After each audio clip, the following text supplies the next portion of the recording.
Welcome to Cranky Live, the show where bold minds meet real talk. This isn't your average sports or news show. It's where we break down sports, culture, and controversy with facts, fire, and fearless honesty. Here, truth cuts through the noise, and hype gets exposed. From football to track and field, from world issues to local debates, we ask the tough questions, speak without fear, and go deeper than the headlines. We don't follow the crowd, we set the trend. While others recycle the same tired takes, we bring fresh insight, unfiltered analysis, and bold perspectives. No echo chambers, no puppet talk, just real conversation for people who think for themselves. Listen with your brain, not just your ears. Think critically, question boldly, and speak freely. This is Cranky Live, where reason rules the mic and truth always win. Come on, let's get into it. Good night. Can you hear me? I'm not hearing anything through my system, so let me know if you can hear me. This is not a good thing. I'm hearing myself speak, but I'm not hearing what's coming from the computer, which is weird because everything seems to be set up correctly. If you're in the chat, let me know if you can hear me. I don't know what's happening. I can hear myself speak, but I can't set the trend. So I hear my iPad playing. I cannot hear anything through the computer though, which is weird. If you're in YouTube land, let me know if you can hear me. This is not a good look. I find this really strange, but I'm hoping you can hear me, and I'm hoping it is recording, so that should not be an issue. Let me know if you can hear me out there though. Can you hear me? I think this may be a problem. Someone in the chat, just drop me a message if you can hear me, because I'm having some problems here. I don't know. I couldn't hear the music play, which I normally can, so just hit just say yes or no in the chat. If you're in the chat, just hit yes or no if you can hear me. I don't want to talk, and then can you hear me? I don't know what's happening. It says all my systems are a go. I think we got about 8 people in the chat. If you can hear me in the chat, just let me know if you can hear me before. So I don't want to start unless I know people can hear me. Unless you don't have you haven't subscribed, so you can't send me a message. But let me know if you can hear me before I start talking. It's coming across clear on my end, but I couldn't hear the music playing through the system, which I found very, very strange. So somebody in the chat, just hit me a yes now. There are 9 people there watching so far. Unless you can't hear me either. Or do I have to go get somebody to come in the chat and talk to me? Can't go. Oh, you can hear me? All right, good. I apologize, people, but when my intro was playing, I couldn't hear myself playing. And I found that really strange, actually, because normally I can hear us come through the TV. I call it TV, the monitor. Anyway, well, thanks for joining me. I sort of noticed that when we talk about football, the chat full up, and then we start talking about real life, the chat is very, very slow. Almost as if we just live football as our daily lives. But anyway, bless up Yabez and Micah Roberts. Thanks for joining me. Tonight we're going to talk about what I call an interesting subject. It's not a rant tonight. When we talk about football, I tend to rant quite a bit because, it's a very emotive and emotional game. As a sport in general, I want to go to what I call a guided tour. So you're going to be on a journey with me. We're going through a tour. And this tour relates, you can see the thumbnail. That's what the thumbnail entails. It's talking about the more recent policy by the football. Nitro said football is real life. Yeah, I didn't say it was real life, Nitro. I know it's real life. But there's other things apart from football out there that we focus on. But, the Trump administration came with a policy recently that has significant implications for a number of countries. And you see my thumbnail. But I want us to go on a journey and go through a process here tonight. We talk about this. Because if you stare at the latest policy headline, you'll sort of miss the strategy. Now, I know a number of people have come out and talked about this, and it's kind of very obvious in terms of what it is. But the way the strategy is being implemented, it's really interesting. So let me just talk about some of my emotions up front. It's not about fear. This is more about concern. I'd say it's anger that's been forced to become somewhat analytical in terms of how I assess this. Because it's what you feel like when you watch the same group of people carry the same burdens through generation, through years, through centuries, over and over, even though the language sort of changed. And if you're hearing this and thinking, why would Cranky be so perturbed? He probably doesn't affect him. You should just stay with me. I'm going to make this case that are step by step in my argument, which you see some of the in the description. And you can sort of judge as we go along, right? Sort of think through it.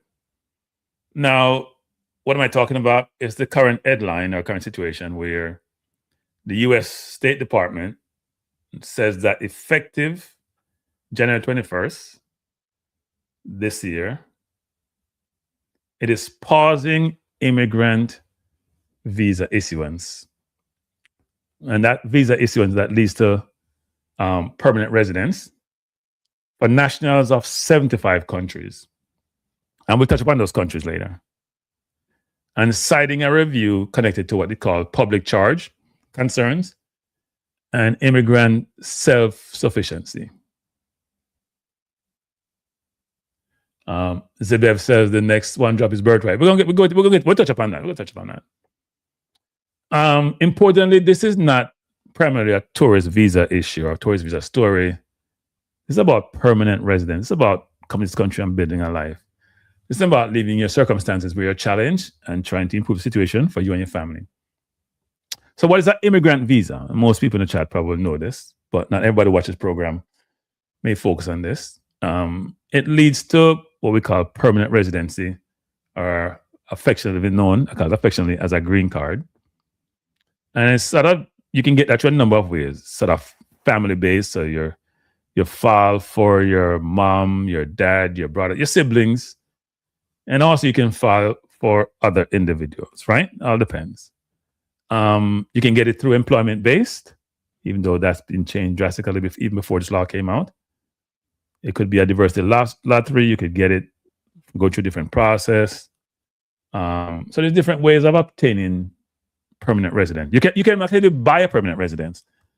If you pay $800,000 and as an investor, and you invest in certain targeted programs that the government has in place.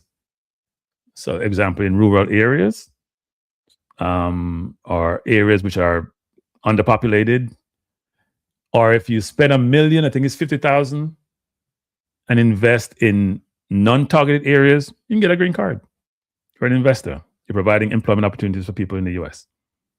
So you can buy it, or you can get it through different means. Or you can get a visa to come here to visit, like a tourist visa, short-term visit, no pathway to permanent residence. So what the new policy does is pause or severely slow immigration via the issuance of visas. Now, as I said, it's 75 countries that's under this, that's been identified or targeted currently. There were a number of countries before who had restrictions, probably about 40 or so, but this expands this significantly. It doesn't primarily target tourists. I think part of the tourist component maybe have to do with the World Cup. That may sound a little bit cynical on my part, but I think they want this World Cup to be a success, so they probably don't affect the visit component for now. Because if you go on the White House website, you will see some of the restrictions they had on some countries before. They have listed over a number of countries previously. And what they show you is the percentage of persons who may have visited the United States on some temporary or visitor's visa, and the percentage of those people who remain in the US and didn't return back to their country. So that's also part of the whole equation. So what this new policy basically said, you can come, but you can't stay. We don't want you here. You got to go back to where you come from. Or don't come at all, which is what the 75 country listed on it says don't come at all. So I'm going to walk through what I consider to be sort of a 5-step timeline so we can understand how we got here, because it's a strategy being employed. It's a big picture strategy, but it's being rolled out in phases. And unless you really are following this from the inception of the process, which is when the current president took office in 2016, and now this is probably his last term, he's just going to go all out and do what he wants to do, then he may miss some of this. So the first thing is I have to close the doors that allow people to come into the US. And also, this is part of closing that door. So I gotta close the door for the illegal entrance at first. Close the pipeline. Border entry tightening. The border numbers, and I think in Obama era, Obama probably deported more people than any other president, even more than Trump in his first term. But I think this time around, even before Biden left office, the numbers in the borders were down significantly. So a lot of people came in, especially from places like Venezuela, given the economic situation there. And by the way, when I think about some of these things like Venezuela, you have to understand something. Some of the problems that some of these countries face, whether it's Cuba or Venezuela or some of these countries, which is Cuba and Venezuela were more about sanctions. Other countries like Latin America or maybe even the Caribbean are more about crime and guns. The US directly or indirectly contributed to the financial challenges and safety issues in those countries. So one, as it relates to Venezuela and Cuba, is sanctions, because as some of you may know, most transactions globally are done in US dollars. That's why the US can sanction these. They use the SWIFT system. So they can preclude you from conducting business and conducting trade in terms of import and exports. And secondly, we know most of the guns in this South America, Caribbean, comes from the US, which is where people are trying to escape from, because safety affects the economy, safety affects personal health, our personal well-being, and that also causes stress and challenges and issues for a country. So the US has a lot to do with how the region operates and the safety of the region and the economic ecosystem for the region. So if you close the illegal entry border, which has been done significantly, the numbers, they have precipitous drops in the numbers of people who come through the border illegally as compared to previously. I think they had built up a whole ecosystem in terms of logistics there, and now that has been reduced significantly because people are not coming through like they used to. It's much tougher to go across the border. Then we talk about talk about that, the entry component, the interior enforcement pressure, which we're seeing that relates to ICE, the citizenship challenges, someone mentioned in there, the birthright citizenship, the selectiveness of countries, and because we had some countries being identified before, like the Somalis of the world, and restricted, and then the more 75 just came out recently. And then there's one more component to this whole equation. So follow me here. I mentioned 5 things. Follow me here. The last one of this, in this, the 6th component is what I call the legitimacy war, which is the DEI backlash and what is signaled sort of socially and politically. So we can go through all of that. So if you're just joining tonight's show, it's a guided tour of how the policy stacks up over time. Please hit the like button if you have done so, and subscribe to the channel. Subscribe to the channel if you have not done so. So how did we get here? The first thing was to close the pipeline. This is where border lives, deterrence, restrictions.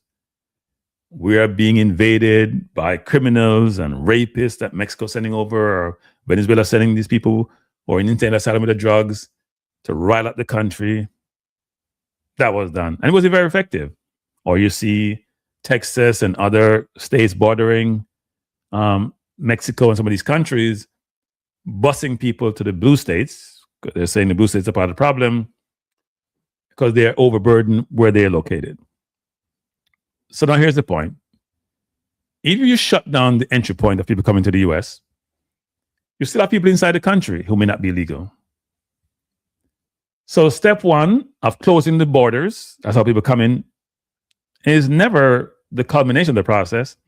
It's not the whole project. It's one aspect of it. As I'm going through this 6th component that informs this, you sort of think through it. It's a strategy. Right? And when we talked about go through this, I'll culminate it by or conclude it by telling you holistically what that entails. So one is closing those borders, which they've done a brilliant job of doing so far, make it very draconian to try to come in. 2 is pressuring the interior. What does that mean?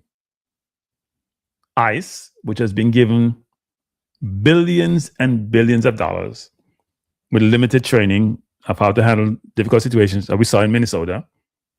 They're the enforcement mechanism run by someone who's not qualified for the group, to run the group. They have broad impact beyond criminality. So the message that was sent to people initially was, as it relates to ICE, was that, or what the government was going to be doing, is pursuing those individuals who are criminals, rapists, whatever those are, who are doing illegal stuff, and get them out of the country. That was it. Almost out of silence as to those who may be doing a good job and working, as to how they would be treated.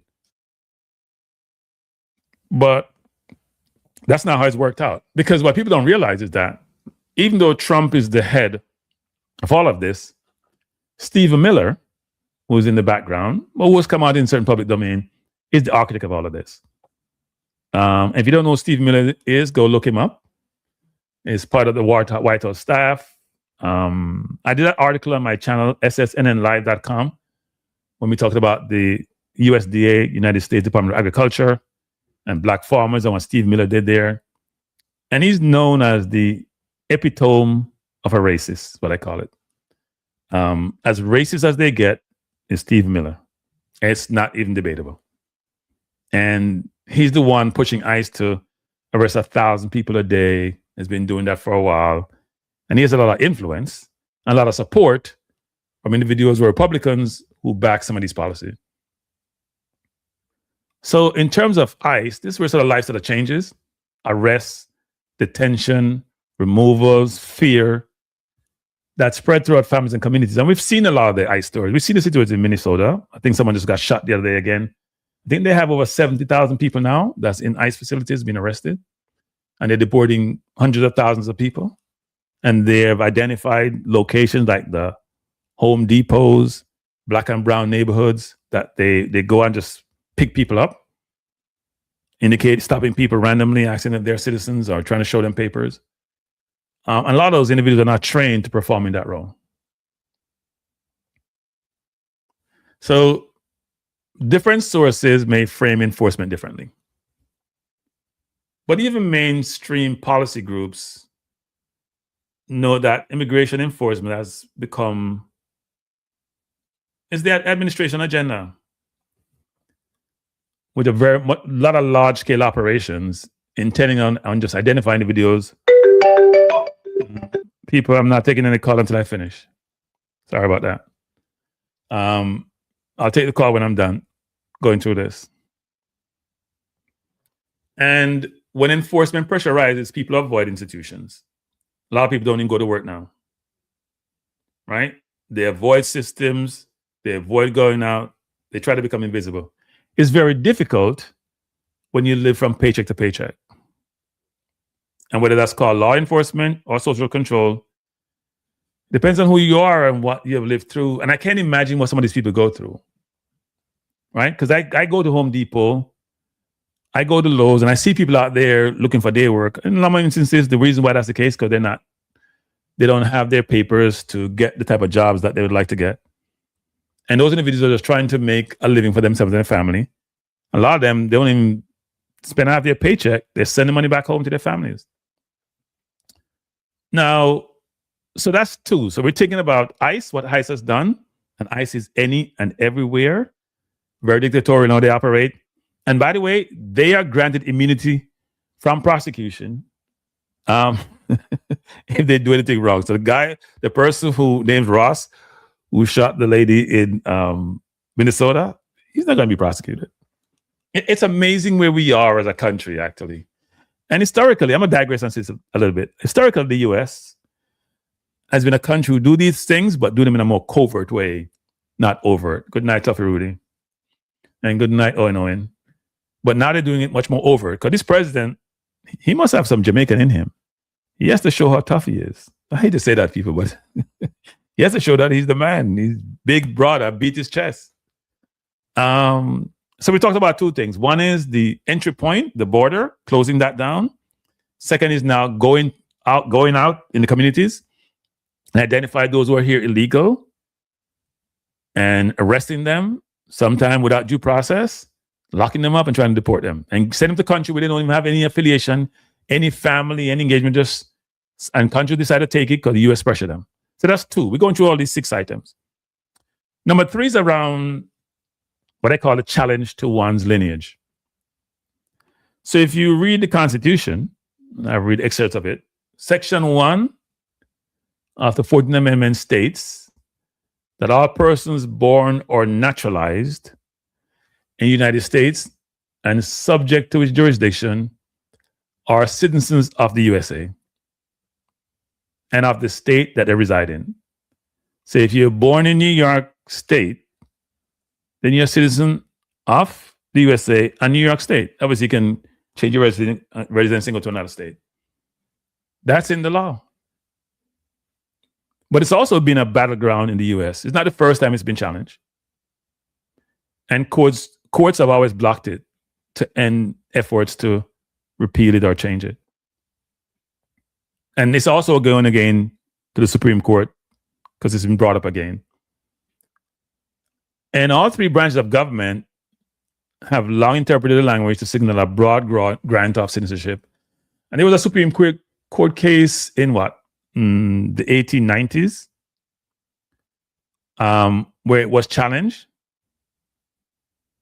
And the court ruled in favor of the fact that it should remain.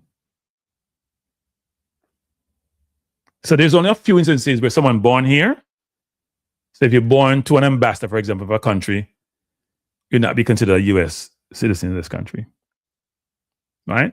Those are much more diplomatic route. If you're born here normally and naturally, even if your parents are not citizens, you get birthright citizenship. And that's one of the avenues they're going up, saying the process was illegal from the start, so why would you allow it to do this?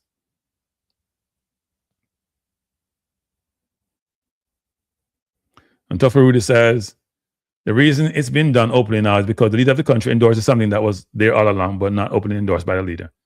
Yeah, so that's why I talk about Tuffy, which is the more covert way of operating versus the more overt way of operating.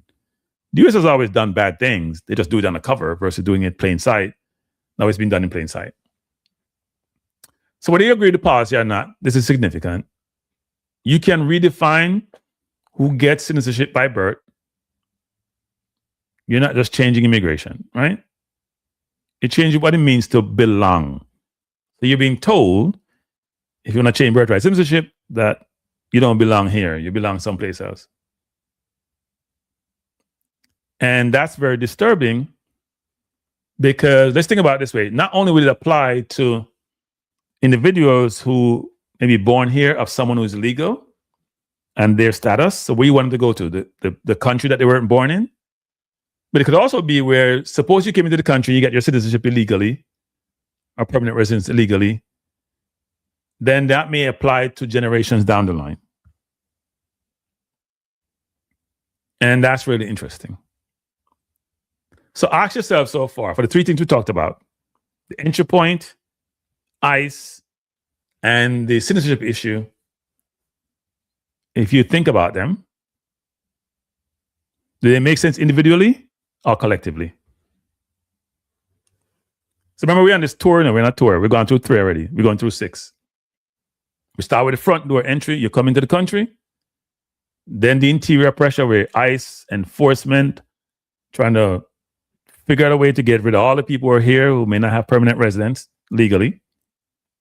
And then we're going to fight the citizenship. So it's a very strategic way of approaching this, and a very phased way and a very staged way of approaching this. Now, the 4th step is what we call the the selective country element that are selected by nationality. Right? So just think about it. The 75 country visa issue, whereby now there are 75 countries more recently identified. So as of January 26th, 21st, I should say, as I mentioned at the outset. And this is not a travel ban for tourists. It's an immigration pipeline issue. And this is significant. So people who are pursuing lawful permanent residence in the US through the normal consular process are stuck. Imagine these people, because I don't think people here in the US and in other countries, people are trying to migrate to have empathy or sympathy that they should. So your parents file for you, you're in the process, you know you're close, and then say, yes, or somebody, your significant other file for you, sell your house, sell your car, you know you got foreign, you know you're going someplace else, and the process is shut. And you have no idea if you'll ever be hoping again. So if we go through this, the suspension affects family-based and employment-based immigration visas. But it doesn't impact non-immigrant visas like tourist or student visas. And for me, the tourist thing is probably ties into the World Cup. We'll see what happens after the World Cup is done. But also, I don't think people realize that all of these decisions have implications and affect other parts of the country, which may not be obvious to some. So we take a step back and say this. There are a lot of persons who come here illegally, who are in the system, who are working, who are doing jobs that America doesn't want to do. So we'll see when this flush out over 2 years, what all this means. Whether you came in through the front door or whatever door you came through and you're here and you're working, you contribute to society, a society where the majority population is not growing and where you're working below the sort of standard wage for the job you're doing, and then you're being excluded from the society and taken out of the system. That should be interesting. Right? Very interesting. So as I said, the suspension affects it's family-based, it's employment-based. It affects countries including, as we'd expect, Afghanistan, Iran, Russia, Somalia, Brazil, Egypt. And for those of you who are from the Caribbean, it affects, I think, almost all the Caribbean countries, except for, interestingly, 2 countries, Guyana and Trinidad. Now, if you read a lot of different sources, but before I jump into that, let me come back to the Guyana and Trinidad to say a couple of things. So the permanent component, permanent residence, family relocation and employment are key part of this, and especially the family component. I mean, you have your kids in Jamaica and file for them and you can't bring them up. So that separation is there. It's almost like they want to force you to go back to Jamaica. You have no idea if you're going to get your kids through, or your parents for that matter. Right? It's really interesting. And the US reason and the rationale for this, which is really interesting, and they use the Minnesota fraud situation, because there's a lot of information in the press and in the news about the fraud being committed by Somalians in Minnesota as it relates to benefits and benefits being given to persons who are illegally here or just fraud in the system in period. They're saying they want to ensure new immigrants won't rely on US public benefits, right? And they're linking what's transpired, sort of fraud that they've seen, to justify the decision. And we can hear these excuses a lot of times whereby I want to do something, but it may have negative implications. It may not resonate well. So what I do is I use some rationale, which may sound logical. We can pass the sniff test, but if you sniff hard enough, it smells. And as such, we know that that's not the primary reason. It's part of a larger strategy. That's not the reason. So the reason is that, well, if you come to the US, we want to make sure that you're not coming to come in the country where you can be self-sufficient. You're not going to leverage a system for your support. And as I said, there's a bunch of countries. Most of the countries on the list, and we'll go to that list, most of the countries are black and brown countries. Now, there's some carve out, right? The pause does not affect those who are already lawful permanent resident. If you're a U.S. citizen already, and you're being filed for, so you're already a U.S. citizen. So there's the immigrants from affected countries who seek visas through connections to their spouses, parents, or minor children. Okay, U.S. citizen are generally exempt from the ban.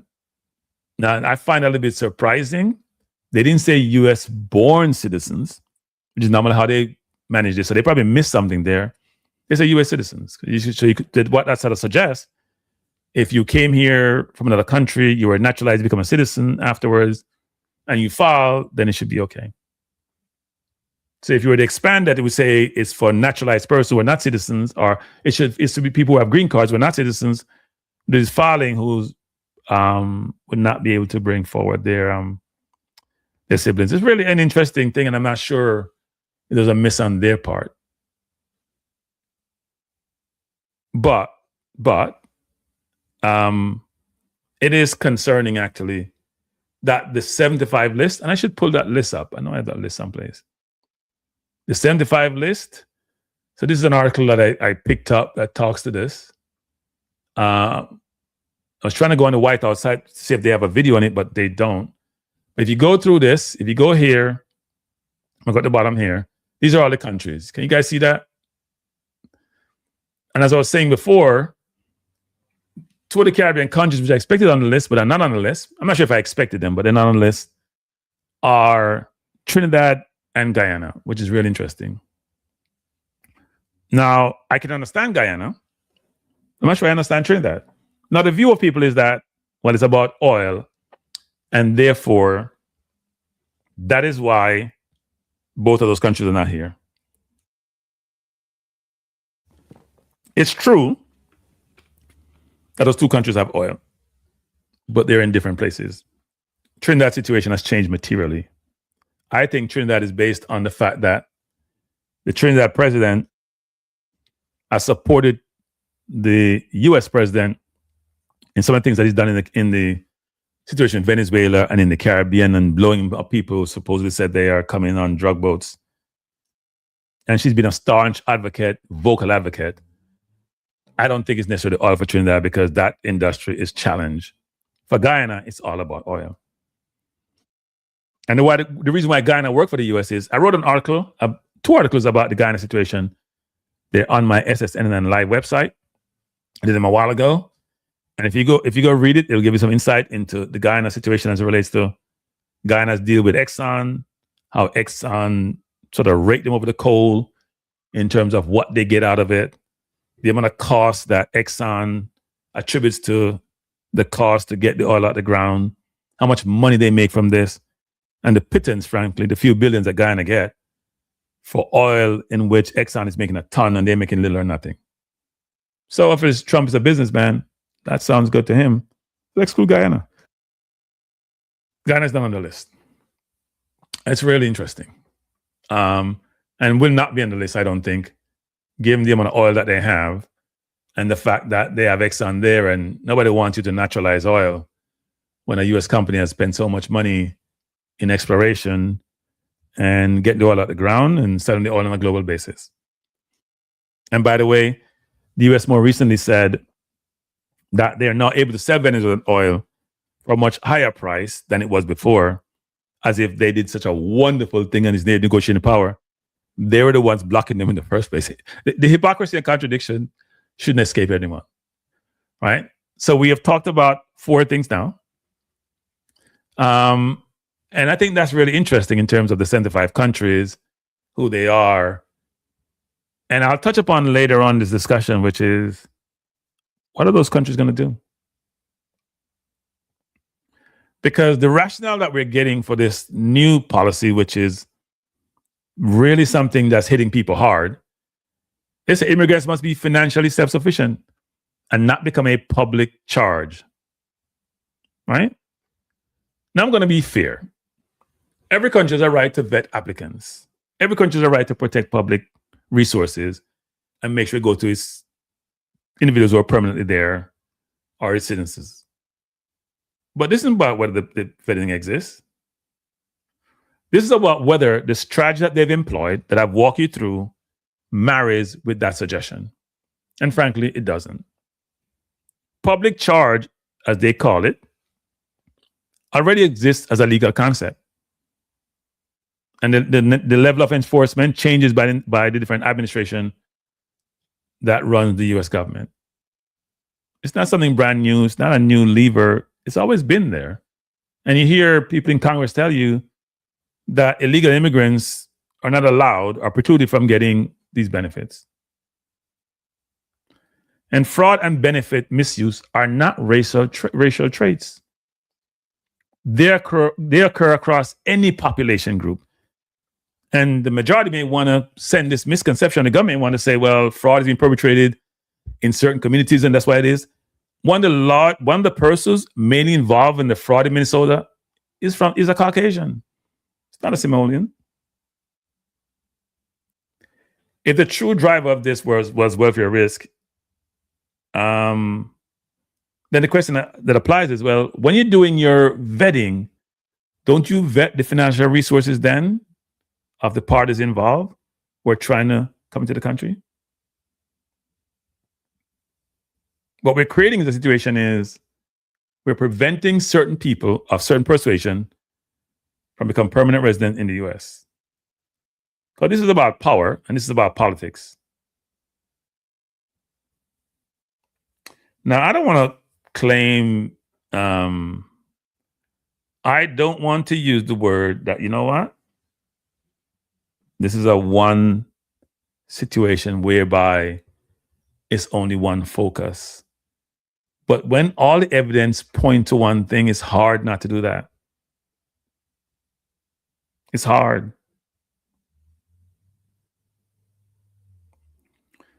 Because it does feel very unreasonable.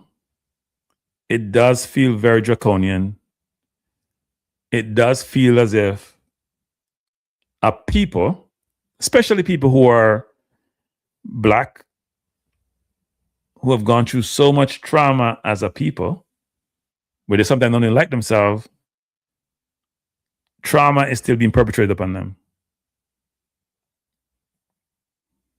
But we will be excused, or we will be excluded or exempted from some of these things if we have something that we can give as a country that is valued by what I'm going to call the oppressor. Now let's touch upon DEI, because this is important.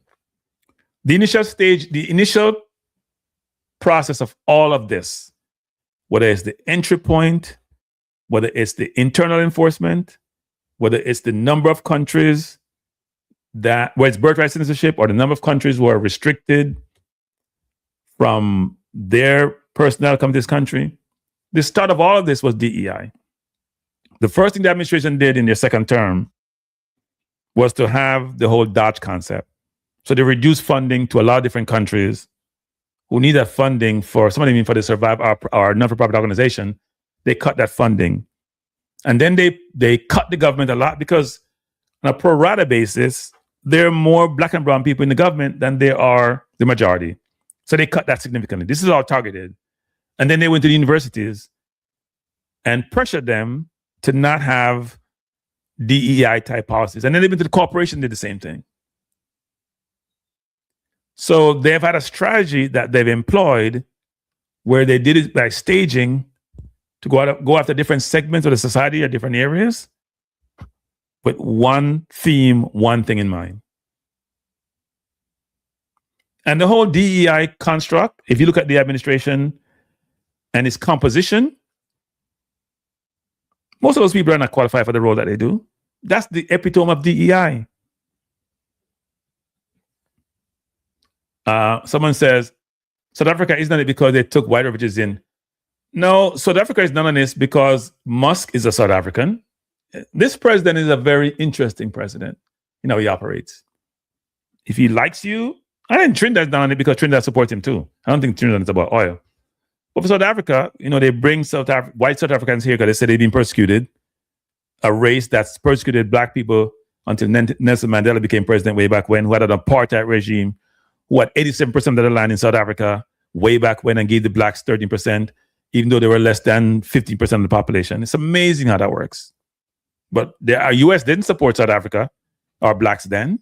But all of a sudden we got conscience and we're upset when things are flipped and blacks are now the majority and blacks are now running the government.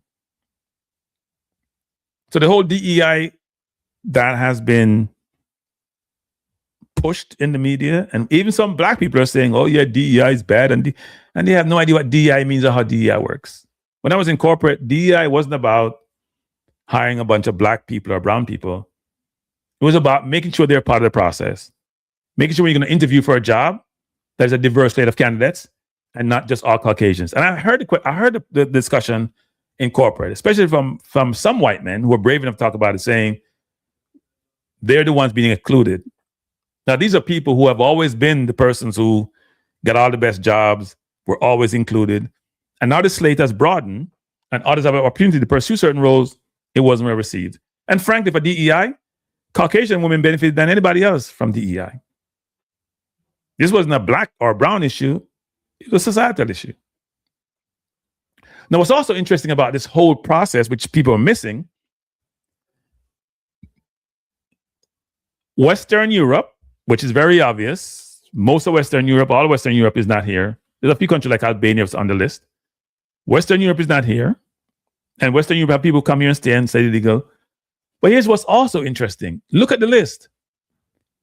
How many Asian countries do you see there? Tell me how many Asian countries you see there. Do you see any South Korea? Do you see any Japan? Do you see any Hong Kong? Do you see any... Where are those countries? Maybe I can't read well. Do you see any Vietnam? I mean, Thailand is there, but there's very limited number of Asian countries that are there. So one could say, well, they're saying it's an economic decision, and therefore those countries can support the people who are migrated here. But that's not the case. Because a lot of people who move from those countries come here, do so because of their financial situation. So that's interesting. But here's what's interesting that people should focus on. I've said this before numerous times. When you cannot be dependent on another country for your own situation and your own survival. You have to be, if you're an independent sovereign nation, you have to operate accordingly. So I'm going to come back to the Caribbean. And in general, I'm going to say this. When a global power, the most powerful country on earth, where that position is eroding, closes its doors, other doors will open, must open. It's not a one country world. That's what I mean by that. The US has been clear.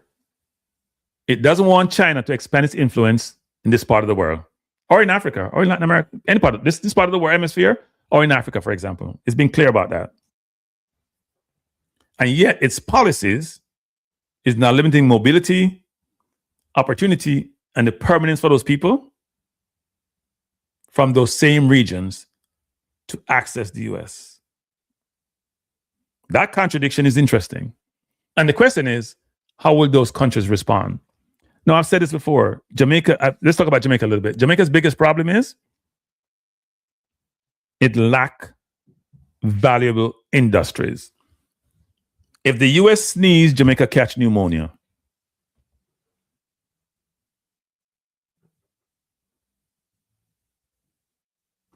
If the US sneeze, Jamaica catches pneumonia. And that's interesting. And why do I say that? When you look at Jamaica's GDP and its composition, tourism and remittances are its key contributors. I think tourism is over 30% and remittances are close to 20, depends on what year you're looking at. So almost half Jamaica's GDP come from just two sources. And in the early years, Jamaica's GDP, you think about bauxite or sugar or rum, agriculture, 50s, 60s, 70s, even 80s was in a good place. And you had the oil crisis in the 70s, and you had the social programs by Manley and up in the 80s, destroyed Jamaica in a lot of respects and destroyed its dollar. I'm going to do a show also on the decline of the Jamaican dollar at some point and the rationale and what allowed the decline to materialize. But let's go back to this.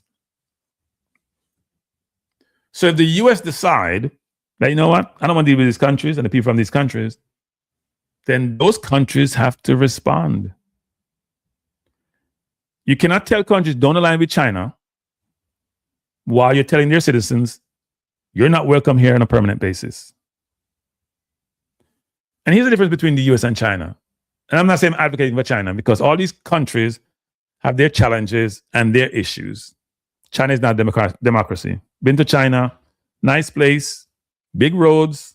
But I went to Tiananmen Square because a reminder for me how democracy is fleeting and how dictatorship can be cruel. But China doesn't lecture. China shows up with ports, roads, financing, infrastructure. Sends its own people, by the way, so it gives itself full employment, and it gives you money, which you have to pay back. But at least it's leaving something tangible in your country. And yeah, you may be more indebted, you have to pay, but it's helping you improve as a society. When the US come in, they take, and they leave you destitute. And you should be happy about it. Not only do they take your natural resources, the biggest thing for the Caribbean, which is really interesting actually, and it's a real contradiction, they're taking your human capital. You have significant brain drain. The best and brightest that you educate, you nurture, you grow, you evolve, you develop, when they get to a certain stage and they realize that they can make much more overseas in other countries, in the US, Canada, than they make where they are, they're going to migrate. Now, there are others who migrate who may not have certain skill sets, but they migrate. And then what happens is when you lose out intellectual capital, you lose entrepreneurship, you lose innovation, you lose growth, you lose so much. And so you have a conundrum. Because that group that immigrates provide remittances, which is a big part of your GDP. But also it drains you as a country. Just think about it this way. I'm going to use a sports analogy. Just imagine that, and we have that now in sports anyway, like the Brazils of the world, but you develop all these football players, excellent players, and as soon as they finish the academy, they go overseas and go play for some other country. And then play for your country. You don't benefit from it. They may send back money, right? But they're not there helping you. And also, what is interesting about that is those countries have not come up with a strategy about how they can leverage that intellectual capital to help them evolve as countries, to help them be innovative. It's something that requires a lot of thought and action. They just want the remittances to come back and the dollars to flowing and invest. But even those dollars flowing and investing in those countries are a problem because it prices out the local persons. So in Jamaica, for example, there are so many homes being built, luxury home being built, and local people there don't make the money to buy them. And they bought, they sit there, nobody's in them, they come there once or twice a year, they may use them as Airbnb. That local population not necessarily benefit. There is no strategy being employed to say, let's think about how we can leverage that capital to help us, which is intellect, not necessarily money, evolve as a society. So it's really interesting. And if you look at what's happening, I think a lot of these countries, some of which have done so already, are going to move more and more to China. So I think the US is creating a sense of sort of self-destruct. Because here's what's interesting. The industrialized world, unlike developing countries, the population not growing. You look at Japan, even China, which is a one-person policy for a while, 70s, 80s, 90s, is now trying to even force their citizens to have kids. Russia is giving all these benefits to people to have kids. Look at Spain. I was reading the Spain football strategic document the other day and look at the population growth part. it was a big number in terms of deficit. Italy struggling, the US Caucasian population struggling. So most industrialized countries nowadays, the citizens of South Korea is another big one. You look them up, it's really amazing. But most of these countries nowadays, the interesting thing is that they're struggling for population growth. Now, the way your retirement construct work is that it's the productive persons who supply the retirement benefits for those individuals. It's like a revolving door. And if you don't have the population to do that, you're going to have major crises down the road. So the US, which is an immigrant country per se, because apart from the original Indians who are here, most people migrate here or come here, and it's a country that affords you a lot of opportunities. If they're trying to restrict the number of black and brown people who are here, obviously not restricting someplace in Asia, and the Caucasian population is not growing, can you imagine 15, 20 years down the road what it looks like? Now, the prognostication is by 2050, the US will be a majority, will not be Caucasian majority. And that's what this is all about. All the things I talked about before all culminates with this, which is there is a view, and you hear Musk and others talk about this, which is US population is not growing, black and brown are not growing. What will happen when that group becomes the majority, vote accordingly, and may want to be reactive to what transpired before about how they were treated? Well, I would say a couple of things. One is the minority or the brown and black people are not uniform anyway. They're not one aligned group. They're not coordinated. They sit on different sides of the aisle. So that probably will never happen. Right? Never happen. And what I would like to see is that the Caribbean as a region, look at Europe, has one, apart from England, who try to be cute and now are struggling, they have one economy per se. They have one currency. The borders they can go across borders. Why wouldn't that be in the Caribbean? Why do you have one economic zone in the Caribbean where we talk about CARICOM, which is a non-functional organization? Why don't we have that where you function as one region, one people to compete with the rest of the world? Why wouldn't Africa do the same thing? The differences, which are based on history, are manufactured by some in the Caucasian community as it relates to these countries. It's part of their challenge and they haven't worked through it. Now in Jamaica, unless Jamaica wake up and stop relying upon tourism and remittances for it to progress as a country, it doesn't look good going forward. It doesn't look good. China in the 70s was a backward country. China today is a dominant country because they realize that population is important. Population, and innovation, thought. These are imperatives for a successful country and a successful economy. And what China did was realize they have a big market. They used that sword, that being big market, to force people to give them their intellectual capital, which is whether it's software or whatever it is otherwise, became a manufacturing behemoth for the world, and now they're dominant.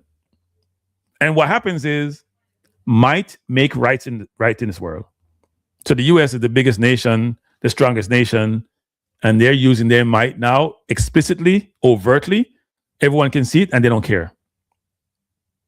Very, very obvious. They're not subtle anymore about what they do.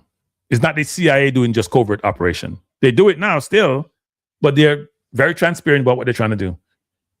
Except when they're coy saying, oh, we're trying to reduce people coming into 75 countries because of them trying to take advantage of the welfare system. No, they're trying to reduce the population. And if they can get rid of birthright citizenship, if they can reduce permanent residence, then they won't have the people here who are having the kids who are going to increase that population. So they slow down population growth for black and brown people. They'll maintain theirs because theirs is not growing. They can't convince their people to grow it. And they try to maintain the status quo.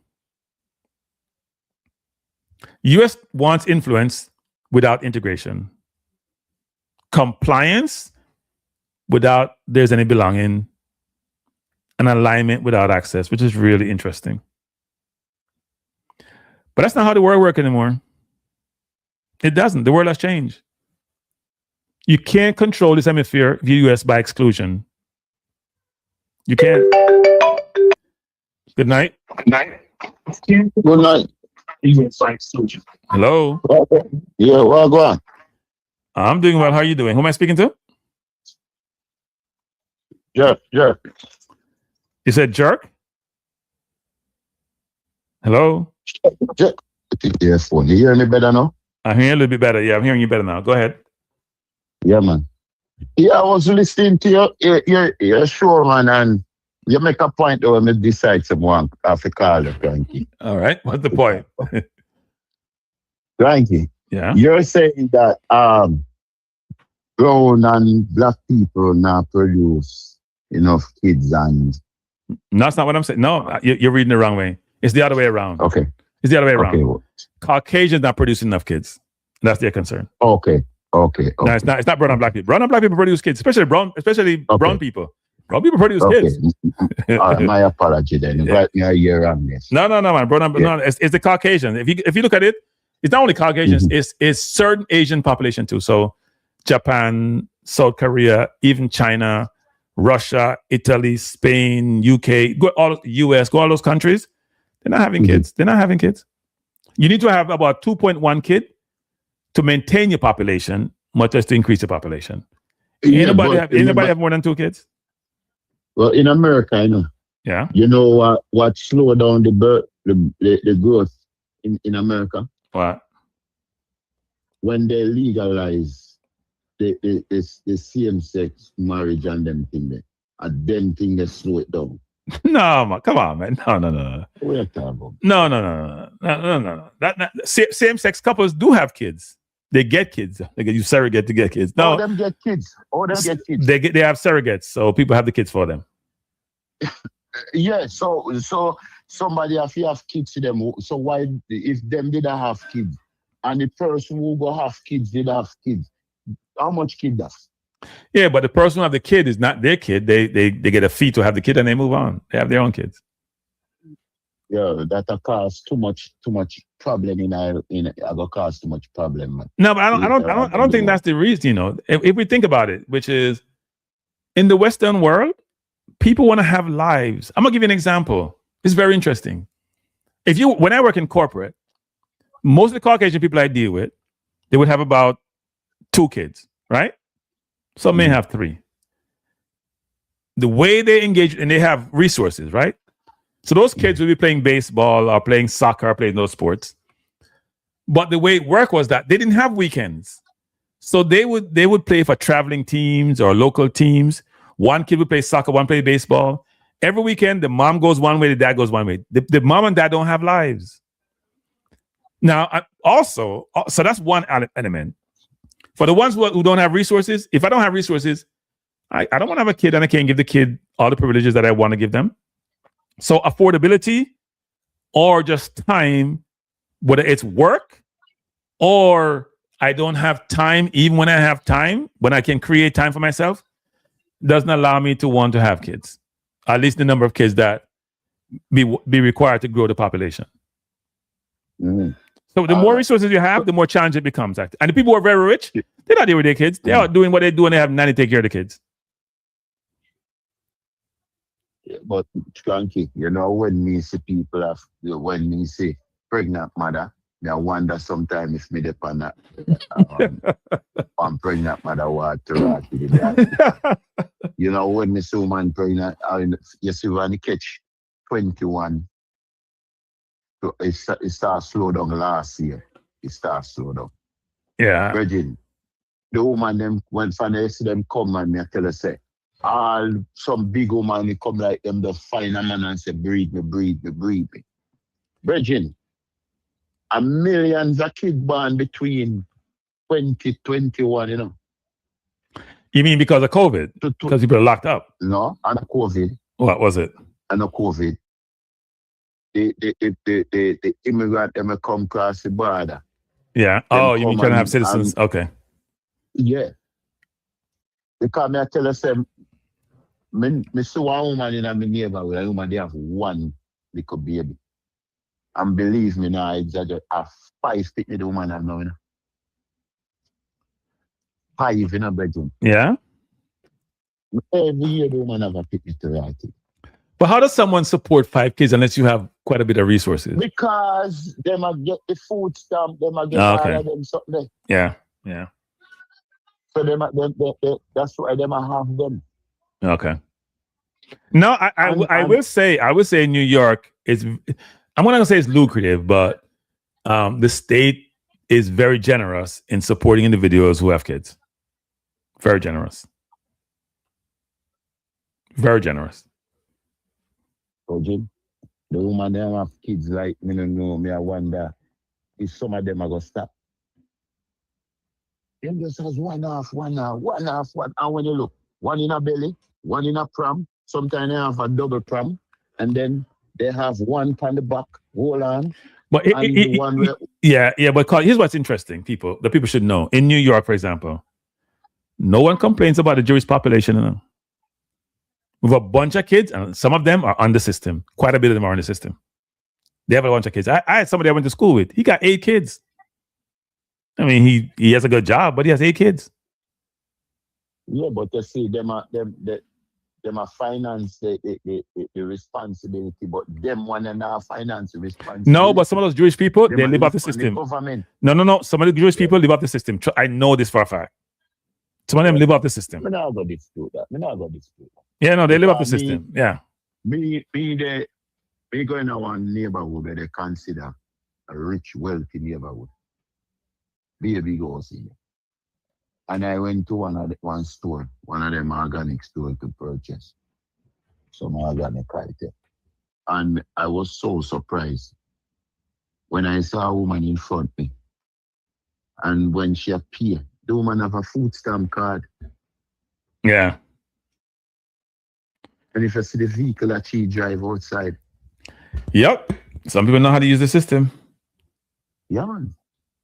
So, and that's why the man kind of decides, we have got shut down. Because them do them survey, and them realize who, when they come into the country, who live and get the food stamp the most.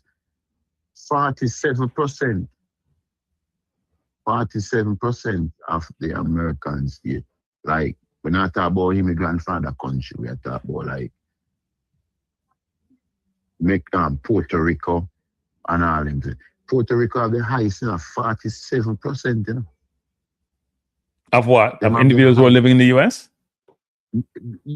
Yeah, one food and the food stamp program. 47%. But Puerto Rico is a US territory, so they're exempt from this. They're not, right? Yes, but them the other from that's what I'm saying. Away from the other countries, the immigrant who come in. But a lot of people from countries are black. They come here and they work. Just think about all the Jamaicans who come here. People are trying to work 2-3 jobs to make money. Some don't, but that's normal across any groups. I don't want to call no country name, but I work with a country. Them a lot of them. They come in the country 2-3 years ago. And let me tell you something. You see them? They work. They have people who work in the place where they get the food stamp, and they work. They have a job, but they might get paid, and they still they on food stamp. Yeah. And we ask them how them do it. We ask them how them do it, and then just a smile and the vehicle where them. You can imagine. You see, one of them a driver. Escalade the other day. Escalade? He says, wow. Yeah, $85,000 him say for it. 85,000 him say for it, and him paying for it a month time. But what them do? Them on food stamp, and then they work some hours here, and then they go out and they do job where they get cash in hand, and that's how they do it. And then they get the food stamp. Yeah. No, I'm not saying there's not abuse in the system, but every country that have social programs, there's abuse in the system. Every country, whether it's here or someplace else. The question is, when you're doing this, that's almost like saying no Caucasian groups are abusing the system, and that's not true. Yeah, but when you check the data. They're not a lot. No, there's a lot. They're just not. No. We have to be very careful on people, because the people who are giving us the data, they manage the data they give us. It's like Trump recently, the economic data that we have, he got rid of the person doing it because he didn't like the numbers. They give you the numbers they want to give you, and that influence, and they control the press. People, we have to realize this. The New York Post, the Wall Street Journal, the Washington Post, CBS, all those are controlled by billionaires, or all Trump supporters, What they try to do is control the media and give information. Control them, man. Huh? No, man. Them controlled by the Democrats. No, wait. Carla, back up. Larry Ellison is Democrat, control CBS now. Jeff Bezos, Amazon is Democrat. Rupert Murdoch is Democrat. Rupert Murdoch is Democrat? Really? Jeff Bezos is a Democrat. Jeff Bezos was one of the biggest Trump supporters this year that you saw there. All them people, eh? Trump. Yeah, one Jeff time, Musk was a Democrat. One time, he's no longer a Democrat, is he? Musk controlled Twitter. All those news organizations, they've been very smart. They're buying up on news organizations, these billionaires. They can control the narrative. They can control you. They ain't no Democrats. What some companies do and some people do, though, is they'll give money to both parties because they want to make sure they have influence whoever's in trouble. But they're not Democrats. They're not Democrats. But Jeff Bezos a Democrat because I mean that's Kamala Harris. Wasn't that Jeff? So look, as I said before, a lot of companies play the game of making sure they engage with both parties, but they ain't no Democrats. No billionaires are Democrats nowadays because they're thinking about is they want taxes reduced. They want to benefit from. They're not Democrats now. They're not Democrats. Trust me, they're not Democrats. Go look it up. They're not Democrats. All they're focused on is their pockets. That's it. No, Carlo, you're not right on that one there. But I understand your perspective. So wait, may I ask you a question before you go? Ask a question before you go. You have to tell me. Are you a Democrat or Republican? Me? I vote for who is going to allow the economy to stable so I can take care of myself and my family. Right. And how do you... I don't vote for party. Right. So I have a question for you. Where do you get the credence and the information to inform you about the ability of whoever's been in charge to manage an economy? Where do you get that information from? What's your source? And what factors do you utilize to allow you to make that decision? Based on what the party, who's going to run, or who is, say, where they call it in our politics and all. The front runner, that's what they call them. Okay. And that they call them front runner. Well, the front runner may be the person who the polls say is leading, right? That's what front runner normally is. But I'm saying, so I sit and I listen to what they're going to do to stabilize the economy. Okay. What they're going to do to allow the citizen of the country to be able to afford even the basic needs that they can take care of their family. Okay, so I have a question for you before you go further. Pay them bills. Right. So but based on what you're saying of Kamala and Trump, who gave you that information to inform your view about that? Who gave you good information? And please tell me what that information was that they told you that made you make a decision. Okay. I do the assessment. Kamala get her turn. Trump get his turn. I know which one I could be able to go push a cat out of the store versus the one that I can't afford to push. You're still talking around the question. Which one of those two tell you could push the cat for? I said, I base. You told politician about me, Nakala. You told politician about me. No. I vote. I don't vote. Listen, and this is the thing, This is the thing with a lot of people. They vote because they like the party, even when the party now do nothing for them. Right. I am not diehard to no party because at the end of the day, all of them is friends. And me, whether you support Democrat, I won't hate you and I won't say you're stupid because that's your choice. You understand? Right. But I will only say that, hey, it's your choice, but I think you missed the mark. And Right. then you ask me why. And then I can say, well, present my facts. So given all of that, Mhm. what did either candidate says that put it to one side or the other about the economy, why you vote in a certain direction? Wait a second, go again. What did either, so what the election we just had last year, right? Or the year before last, because Yeah. Trump won and then took office in January. So it's a year he's been in office now. Right. So you haven't told me who you voted for. Fine, that's your prerogative, and you want to keep that confidential. But my question is, yeah. My question is, I'm glad you realized that's where we're going. What did either candidate say that convinced you about their economic policies, why you vote in a certain direction? But the policy why you vote in a certain direction. Yeah, what they told you that convinced you should vote for them. But I explain again. So wait, so which one? So you still haven't told me which one had the better policy. Which one was better to you in terms of the economy, fixing the economy?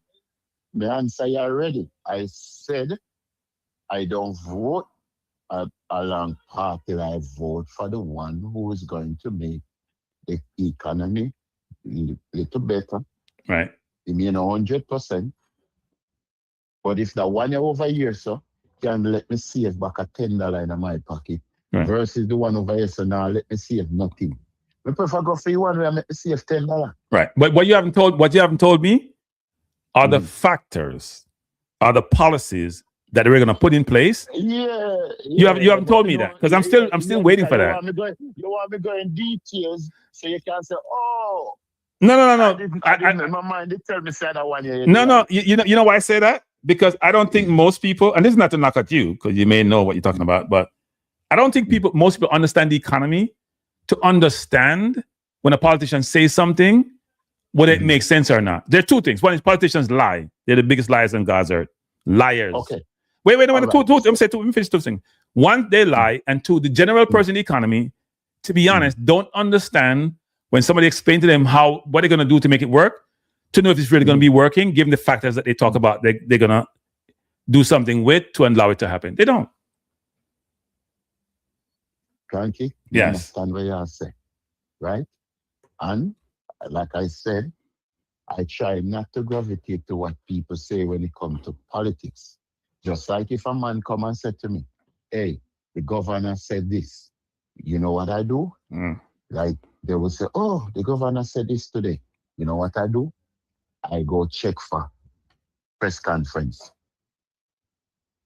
And if he had a press conference, I will sit and I listen. And if whatever they say, that say the governor say or the president say, I can say, okay, he was right. Or no, that's not how it go. You understand? No, I understand. So you're not gonna give me. You're being a very good politician tonight. No, I'm not being a very good politician. No. But Frankie, what you have to tell people, this the fact, because you have to make people know that look here, when you vote, move away from the party line and vote accordingly to the one who is going to make the country better. Right. So do you think this party has made the country better? A year in, have they made the country better? Frankie, yeah, try if it go. No. I'm just actually no. Wait. Back up. Be honest about this. The question is a general question. It has nothing to do with who you voted for. Ask a general question. Yeah, but have they made the country better economically? No, but that's why I said, but me use right. Me say that's why I said, but right here because I say you can vote for your party, but if you are a critical thing that you're fearing, like honest, you can say, well, say. The man you do good or the woman you do good. You understand? Right. If sign, we can see say the man try. You understand? Wait. It was no. What but missing some people. This is very important. When Trump was running for office, he says he's going to fix the economy in about a day because he's going to drill. Now, if you understand the economy, how economies work, That's nonsense. That's total garbage. When you say you're going to fix the economy by just drill. I never heard him say I'm going to fix it. You know what I do, people? I'll try to find it one day and bring it to him. I'll fix it in. First of all, I never hear it. He won't fix anything overnight. Everything he won't fix overnight. And he won't drill to fix it. Now, oil is influential in the world in terms of an economy, but oil is not the only factor. We came under COVID where prices were up because demand was high and supply was low. The supply chain was a mess. So when people are talking about the economy, we got to be very careful about what they say and does it make any sense? You want me to tell you what drive up the economy more, and you may agree and you may not agree, and your listener, they may say this man is stupid or this man is an idiot. But yeah, so much caveat, but go on. Everyone to his own. Let me tell you something. What drive up the economy more?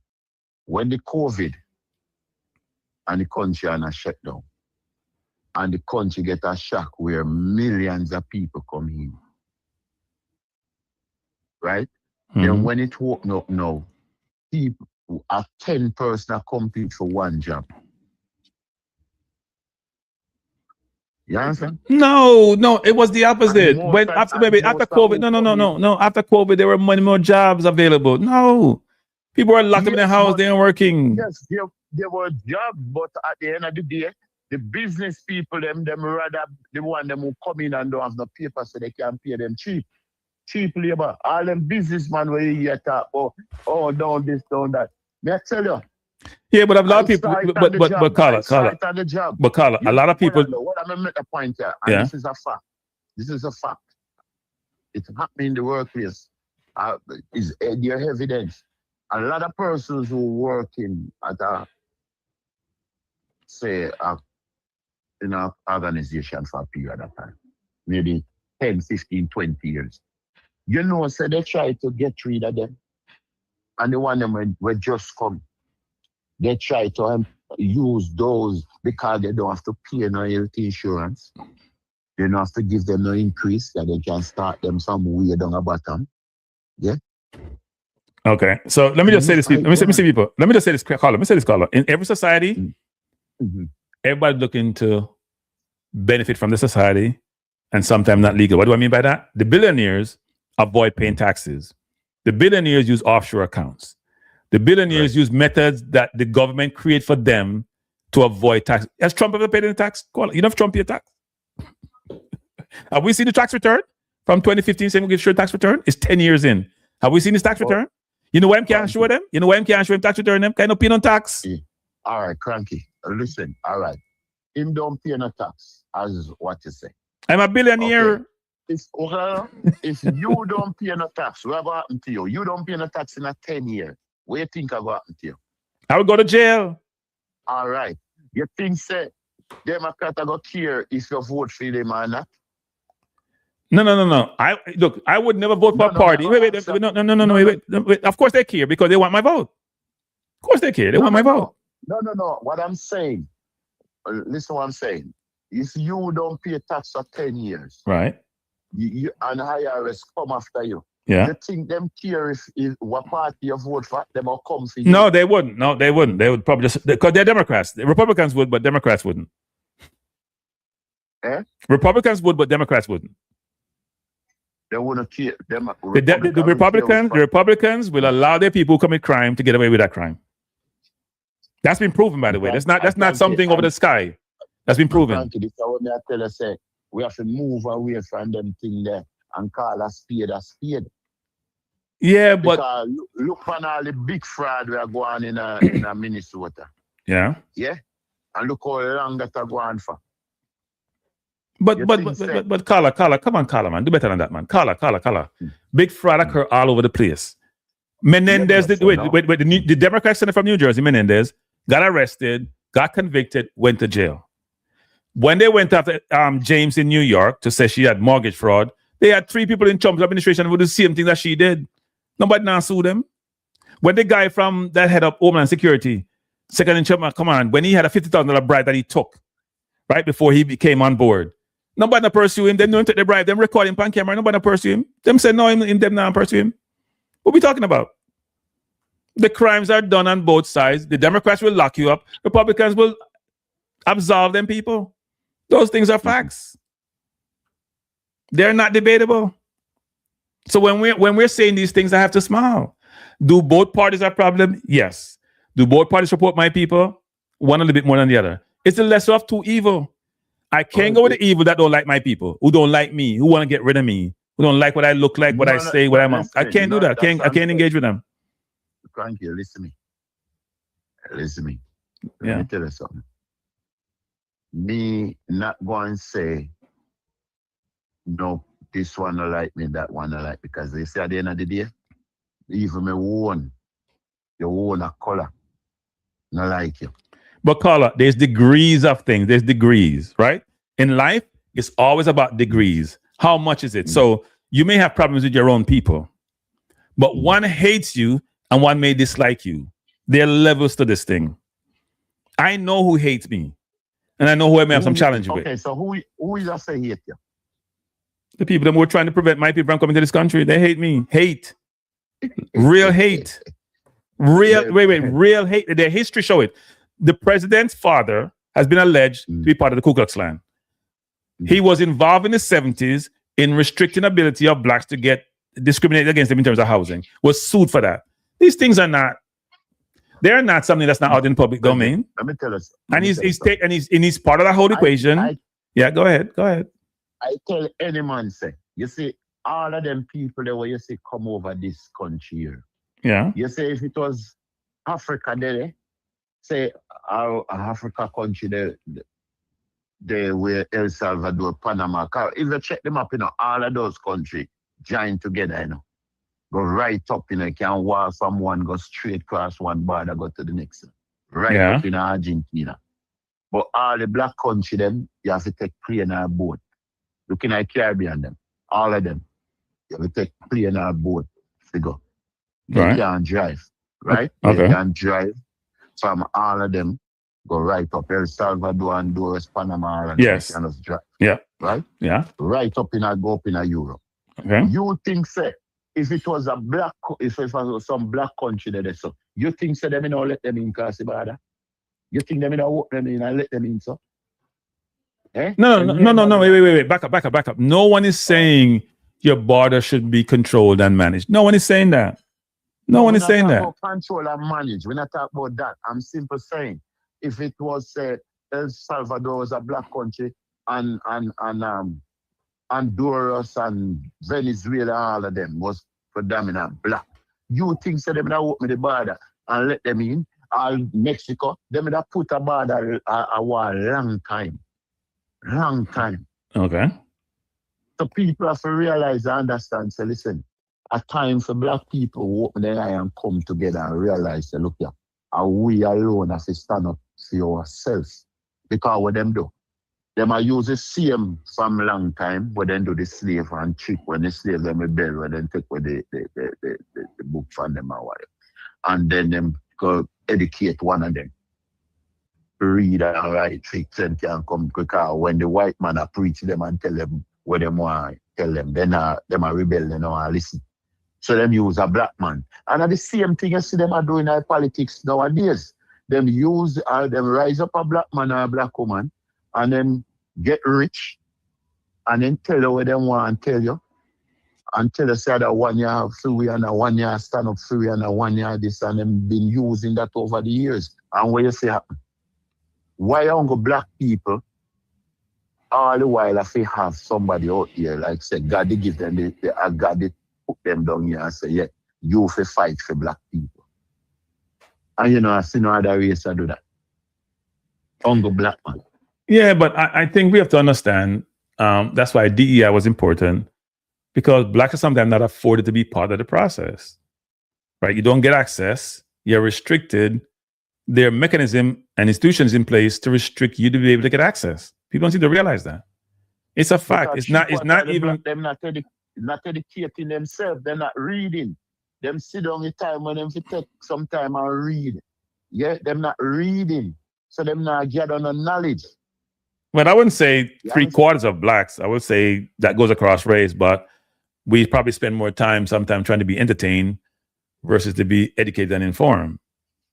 That's not debated, but I'm not going to say 3/4. It's not 3/4. But we don't have, in Jamaica, they call the thing called links. I live in Jamaica, we're in links. It runs in the fact that people have connections, they have relationships. Well, the US is no different.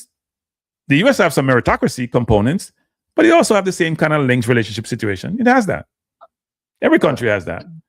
But but it also goes by race also a lot of times. It's not just, well, that relationship because, we go to the same school. The racial component can't be differentiated from the whole equation.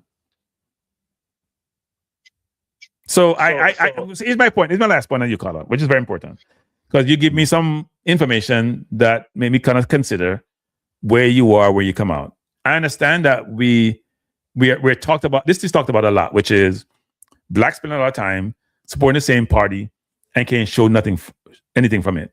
Now, this president has been in power for about 5 years. What can we show from him being in power for those who voted for him? I didn't, and I can say it. I have no problem saying who I voted for and my rationale for voting for them. May I say this not in English? When now I vote for nobody who don't like me. I'm not voting for anybody who doesn't like me and my people. It's not happening. Not happening. Who would prefer to see me not being on this earth? I'm not voting for you. Cannot happen. Maybe yes, maybe you don't understand who like you from whom I like. Yeah, but it may be the lesser of two evils, and I know evil when I see it. Well, let me tell you something. All right, this question I never asked you. Here, you make a point on it about racism. Yeah. So you are one of them who would teach your viewers about racism. What would you tell them, sir? It exists? I say racism, yes, of course it exists.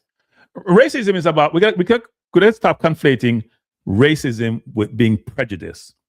Racism is about power and inferiority and superiority. Prejudice is I don't like you because of whatever reason. Black people can't truly be racist in the context of how racism is defined because it's about power and superiority. You can be prejudiced, you don't like a race. Well, how we want to, how racism is defined, or historical was defined, I'm looking at a more recent definition. It's about superiority. It's about who have power. It's about who is inferior. And blacks are not the superior race on this planet. Whether they want to think it, view it, how it works, it's not. So in the traditional sense of how racism was defined, the way I know it, I can't be a racist. I can be prejudiced. I cannot like you because you're of some other race. But if we think about the hierarchy of human beings and race on this planet, it's Caucasian at the top of the chart. You may have some other group like the Asians, or you want to define Asian, whether it's Indian or Chinese. They're all in a group struggling to find out. Then you may have there's some of the brown people. So it may be other groups in that mix, and then you have blacks and Hispanic at the bottom of the totem pole, and blacks are the ones. And in the Hispanic population, you have hierarchy there too. The lighter you are, the better it is. So blacks are at the bottom. They're fighting with the American Indians. That's where we are. And if you look at the hierarchy of the educational system here and the compensation construct in terms of who get paid what wealth is and money is, blacks are at the bottom fighting for scraps and beating up each other.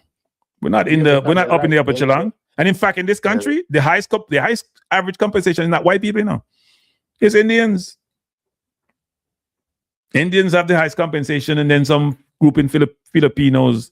It's not Caucasians. So Caucasians are focused on the wrong race in terms of who they want to pressure and who they don't like and who they hate. I'm not saying all Caucasians, but some Caucasians, especially the ones who are in power now. They have it mixed, but they want to maintain political power, and it comes through the electoral process, and they don't want to be the minority, and this is what this is all about. All 6 things that I mentioned tonight, all is the same thing. It's restricting immigration, restricting population, restricting citizenship. So therefore, I will maintain my majority and do what the hell I want to do. Since I've been in this country, I've been watching how black vote. Black vote as the president is their savior, and they are the one going to save them, right? They don't vote for city managers. They don't vote for commissioners. They don't vote for the most important persons, them who are going to develop them community. No. But when election, they run go vote the president, right? No. The white people, they go out, or they will go out and they will vote. Right? So when they vote, they demand what they want to be done in the community. Black people don't do that. You understand? They don't vote. They don't go vote in a presidential election. They don't vote in a them little mayor election unless it's on the ballot on in a general election. But like if you have like a normal little election, like for a city manager, or a judge, or a sheriff, or something, them not go vote. So I don't disagree with the concept that the voting numbers are significantly less outside the national election, but I'll say this, and people may not realize this: the process of voting in some of those elections is overrated in terms of who you'd want in the seat. What do I mean by that? The candidates are selected, are managed by a process. They have this hierarchy about how that works. And what they do is they put forward the candidate they want to put forward. I had a friend of mine who won a seat. I'm not going to say what role they won in, but they won a seat. And they were telling her she got to fall in line. And she's like, I ain't falling in no line for nobody. And she won because she walked there on the ground, walking, doing what she does. Now she's part of the process, because to elevate in the process, you got to be part of the process. But she would never got in the first place because they were saying it's not her time. That's why you see people like Jeffries and all of them didn't vote for Mandani, because it was Mandani's time. But there's the same old party tricks that they do. They do the same old thing over and over again. It's boring. It's manipulative. It's not something which is orchestrated. It's not something that just happened based on who are best for any given role. That's why some people just dismiss the process, because they know in New York, for example, whoever that party chair in that bar that you live in put forward a candidate, they're going to win. Okay, is anybody voting Republican? Hey, Colin Quest, as usual, sir, good night. Colin Quest is a big supporter of the channel. Hey, if Colin don't give me no money, no money sometime, you know. Hey, Colin, thanks for the super chat, Colin. If Colin, I just got my statement right, from, Carla, thanks for the call, Carla. Appreciate you, sir. Yeah, man. Yeah, man. And thanks for listening. Peace out. Thanks. Yes, sir. Yeah. Right. So people, I don't want to beat anyone in terms of who they vote for, but I want to make sure, by the way, Colin, thanks again. I have to tell you 100 one time. By the way, people, but I want to make sure people fully understand when they make decision that they're informed about the decision. And some people say to me, hey, Cranky, you're going like you know everything. I know enough to be dangerous. That's what I always say. And I learn from my audience, and I try to impart what the knowledge that I've gained over years. And I'm very seasoned, meaning that I'm old. So we can't want a conversation about most things. Can we spend time? I read enough of the people. You see me do them show ya? When I come to the show in 2 minutes, you know, me done this thing I set up from about 4 o'clock. I spend for the next 3 hours. I go through different things to supply whatever information I need to get to come have a good discussion. I just come here and just talk for 2 minutes. Even me know certain things, me go refresh my memory to make sure me not say something out of context, right? Because it's very important when you come to try to have credibility. Now, some people may think that I have no credibility, especially certain people on the channel, but I do try to be as informed as possible to have this conversation. I don't like to talk about things I don't know. And I also try to be very broad-based in my thinking. I was just having a conversation with my nephew today. Because my nephew just got his citizenship. So my nephew, you hear me talk about my nephew and nieces. My niece ain't got hers yet. And I'm kind of concerned. Because the way things are going, people, you should be very concerned. The process to get your citizenship and naturalization, they're making it so difficult now, it's hard to do. Like, he's been here for 7 years, so he got his green card in 2 years. When I came to the States, I think my mom came here. So my mom came here, by the time she first came here and she landed and we came here, I think it was 18 months. Meaning she got her thing to come. She came, and then she filed for us subsequently. I think I was in high school. And the whole process from her land, and she didn't file for us right away. So it probably took about 6 to 8 months from when we started. It's a long time ago, people. But I'm saying the process has been extended. So my nephew took 2 years. And after that, obviously, citizenship 5 years. So he's been here, 7 years now. But I made sure the day they were eligible, then file. You pressure them, file, get over it. Get a citizenship, get it over with. Because when I first came, I was here for a long time before I get mine. I was like, I ain't getting no citizenship. I'm Jamaican. I didn't realize I wasn't truly Jamaican, but I thought I was. In terms of what citizenship I was. But I was like, I get my Jamaican citizenship for no American thing. I was being stupid. So if you're in this country, if you're in this country, people, and you're eligible for citizenship, get it. ADC, I apologize for that. I set up both channels, and I don't know why it wouldn't show up on both. That's weird, actually. But I want to say Colin Quest again. Thank Colin theme contribution. Colin, as usual, I always support the channel. My youth, peace out, bless. But I, in terms of politics, I always tell people this: you should always vote. And you're like, I don't like either party. But by not voting, you are voting. And what do I mean? If you don't vote, so you don't vote for party A versus B, and party B won. You voted for party B because you didn't vote for party A, who have a better chance of winning because you voted for them. So you should always find out, and politicians are hard to read sometimes, but at least make a decision for either party. Don't say I'm not voting. It doesn't make sense to me. Be part of the process. If you're not voting, then you're not part of the process. And people should change that thinking.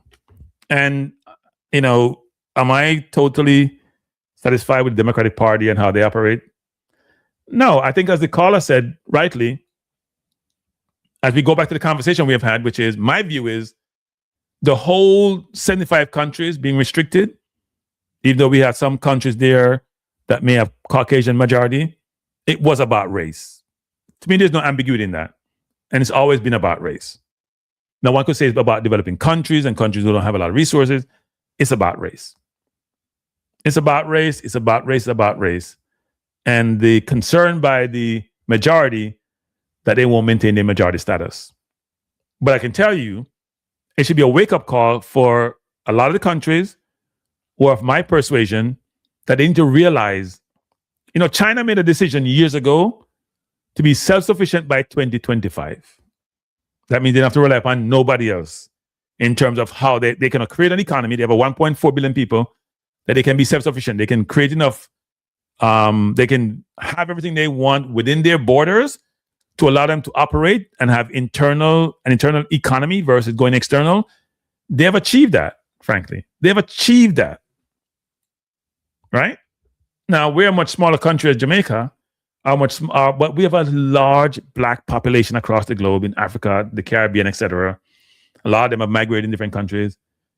And we keep saying the same boring things. We have to get together, and nothing happens.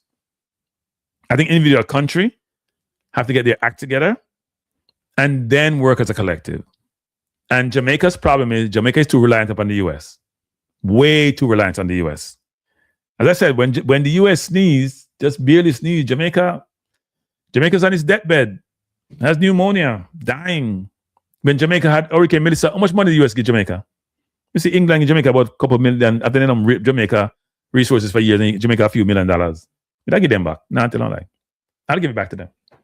The US didn't do much better. A lot of those countries didn't do a lot. It was the expats. It was not the expats. It was the diaspora who pour resources to Jamaica. And I don't think Jamaica appreciates diaspora like it should. And the most significant asset diaspora have is the cranium, is the intellectual capital, and it's not being leveraged as it should. If Jamaica create a friendly environment, and the culture in Jamaica has to change also, people. The culture has to change. The culture is part of the problem. The culture is Jamaica's biggest problem, to be honest. It has to change. The culture don't change, country will struggle. But it's not just Jamaica, it's the Caribbean as a whole. It's the Caribbean as a whole. Now, I have always said this. I have no idea why any person on this earth don't like someone because they're a different persuasion. It's counterintuitive to me. Even if we're materially different as people, our construct was different, how we make up are different. I still don't know why you dislike somebody because they're different from you. I don't understand it. It's weird. When I used to be in corporate, my team was extremely diverse. And I got along with all of them, and they got along with me. Because we all realize that we're there for a purpose and a cause, and we got to work together as a collective to achieve that common goal. I could never understand, why somebody don't like somebody because they have something about them that's a little bit different. It made no sense to me. None. And the more you get to know people, the more you realize it's wasted energy and wasted time and doesn't make sense. And we keep doing that as a society. especially when your time here on this earth is short. You should just come here, make sure everybody have life. And by the way, I want to say one thing before I go. I've been thinking about this the other day. I'm going to do a show on this too. So I'm going to do 2 more shows, hopefully next week. One is about the Jamaica currency and what the hell happened, where it went from, 70, 80 cents on the dollar to 155 or 8 now. Another one, which is more controversial, which is very controversial. Should I even talk about that one? Get some water, people. This is a more controversial topic. Should the world have billionaires? And a case for and against the world having billionaires. Probably no meal come out.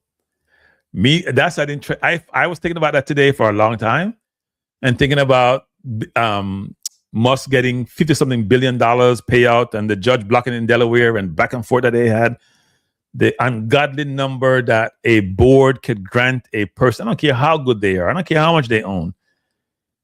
Is it okay for somebody to own $500, $600 billion when people are starving and the world is struggling?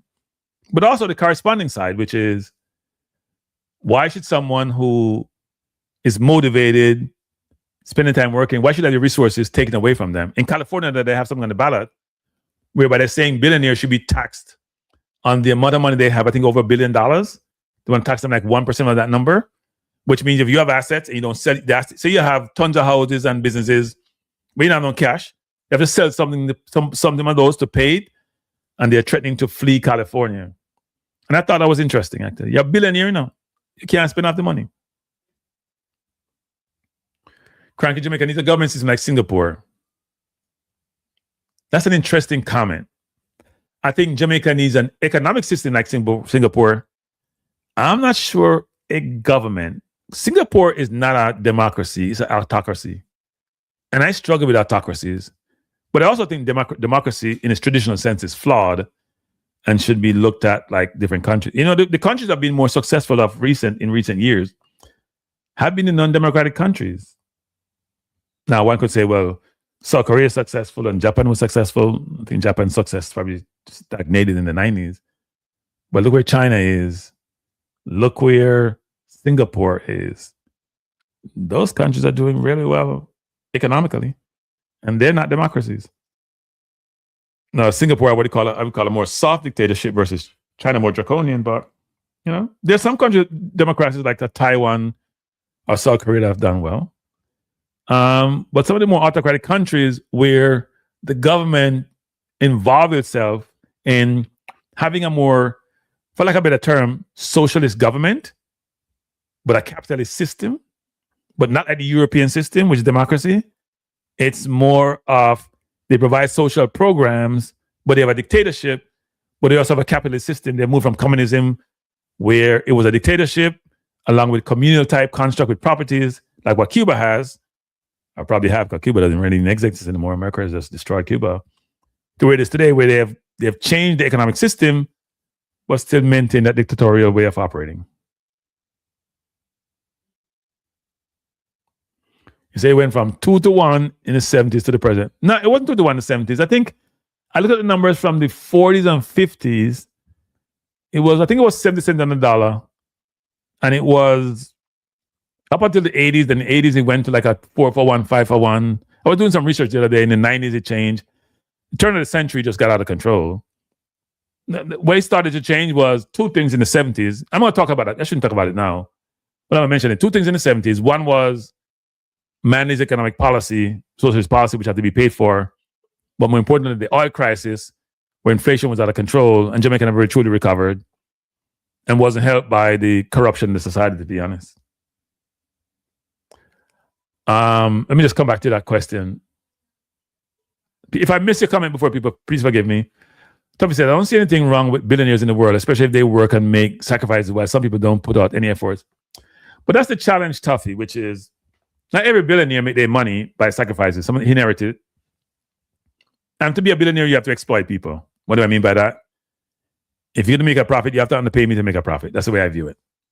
But you can't spend $1 billion. So not everybody control their circumstances. Some people work really hard and still can't make a good living. Right? So you have to ask the question, societally, what's fear? That's the question. What's fear? I think being a billionaire is outrageous, to be honest. How do you measure success? I think success, as they say, is in the eyes of the beholder. What do you mean success for you? For me, being a billionaire could be a success, but I'm miserable as hell. For you, just having enough to support your family is fine, but you're happy as a lark, right? It all depends on how you define success for yourself. Would allow you to get the basic things in life. Some people just want the basic. They don't want extravagance. Some people, success for them is extravagance. You have to define your own success. There's a traditional way of defining success, which is you start at a certain point, you generate economic wealth, or you generate wealth, and the more financial wealth, and that wealth allow you to afford what you want to afford. For some people, that's success. Some people have a lesser view of what success entails. I can tell you in some places, when I go to Europe, for example, in England, talking to people, there are some people there who view success as, I can provide for my family, I don't need all that excess wealth. It's waste. And there are some people who I've worked with who, the more they get, the more they want. They're never satisfied. So I think success is the individual that defines success for themselves. I can't define success for someone. I have a view of success. It means for me. Success for me has a lot of factors to it. Financial is a key component, which is, can I support myself and my family and even my siblings, to be honest? All right. To me, success in 2026 is, at this point, since I'm retired, success is I'm competing with my nephew. I was going to say this because you've been talking about my nephew a lot. We have a lot of engagement. I have two nephews actually here with me. So they're embarrassing me, people. I don't want to digress from the topic we talked about. They're embarrassing me. One is actually getting buff, which is very disconcerting because he teases me all day. And the second one has done nothing. He don't exercise and he has a six-pack. And you can see I'm not even close to being cut. So I'm gonna do some videos on this actually. I've actually bought some gym equipment. I've had some before, but I expand upon it and he's working with me to do it. Because he gym every day. I turn my little garage in the gym and we have a competition to work out. So in 2 months, I'm supposed to be able to compete with them. So we'll see that work out. But anyway, I digress, but yeah. So if we say, take LeBron, for example, his life as a child means good. It was terrible, so he should be asleep to enjoy life. Yeah, I like I said before, people like LeBron, I was talking to somebody about LeBron today. I want to know who the person is because you guys know this person. But I communicated with him about LeBron today. LeBron is really an example for any person of any race where you maximize your potential, where you live life the right way. At least it appears that way, right? We don't know what happened behind the scenes. But I'll give you an example. When you are a phenom at a very early age, there's a lot of pressure on you. You manage that pressure really well. You overcome obstacles. You come from a one-parent household. You bring up with you not only yourself by your bootstrap, but the people around you. You create a group, and those people become your manager, your confidant, not your sycophants like some people. And you elevate yourself and you elevate them with you, take them along with you, and you're successful. And you hear no controversy about you apart from on the basketball court. And you're 41 years old. I was saying that to somebody today. There is no other athlete in the history of the world who has been excellent throughout their entire career for this period of time in a sport which requires your physical being. I'm not talking about golf or those sports. You physically have to be able to be successful when you perform at a high level for that length of time to this age and still doing it. But one of the things is not by chance. Yes, he got gifts, but he spent I'm understanding that what we've communicated $1.5 million a year to get his body to the right place to allow him to play from year to year. For good family life, it appears just the epitome of success, not just financially, but it appears in life. I say I don't know what happened behind the scenes. I don't think that should be commended. But I'm gonna go back to the subject at hand and just say this about tonight's discussion. It should be clear when you have policies all geared toward the same thing. Because if you throw them all at once, people will just get perturbed and it would be confusing, but it'll also show what you're doing. If you roll them out individually and you come up with excuses why you're doing them, if you close down the borders, if you have ICE going around just taking people off the street because they look different, if you have birthright citizenship that you're pursuing, if you have diversity initiative and DEI that you've totally got rid of, if you're banning countries where the people don't look like you, and you're throwing a few to say you're not being a certain way, and those few would never be is a problem anyway, then it says who you really are. This is not about the 75 countries being banned. It's not about benefits that they come here and they take advantage of. It's about their persuasion. And we shouldn't confuse and conflate these things. It's their persuasion. I don't think it's ambiguous. I don't think it can be debated. I think it's very obvious. You may think you're being subtle when you give your rationale and use the Minnesota fraud as a basis to substantiate what you're doing and say you have evidence, but you can't necessarily show. But it's very obvious to anyone who is objective in their assessment that what you're trying to do is stifle certain people from being permanent residents here.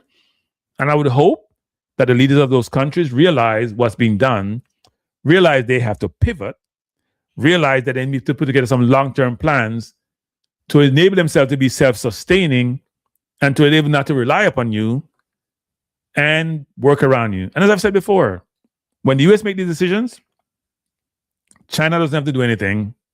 People are going to fall in their laps. And look what Canada is doing with China.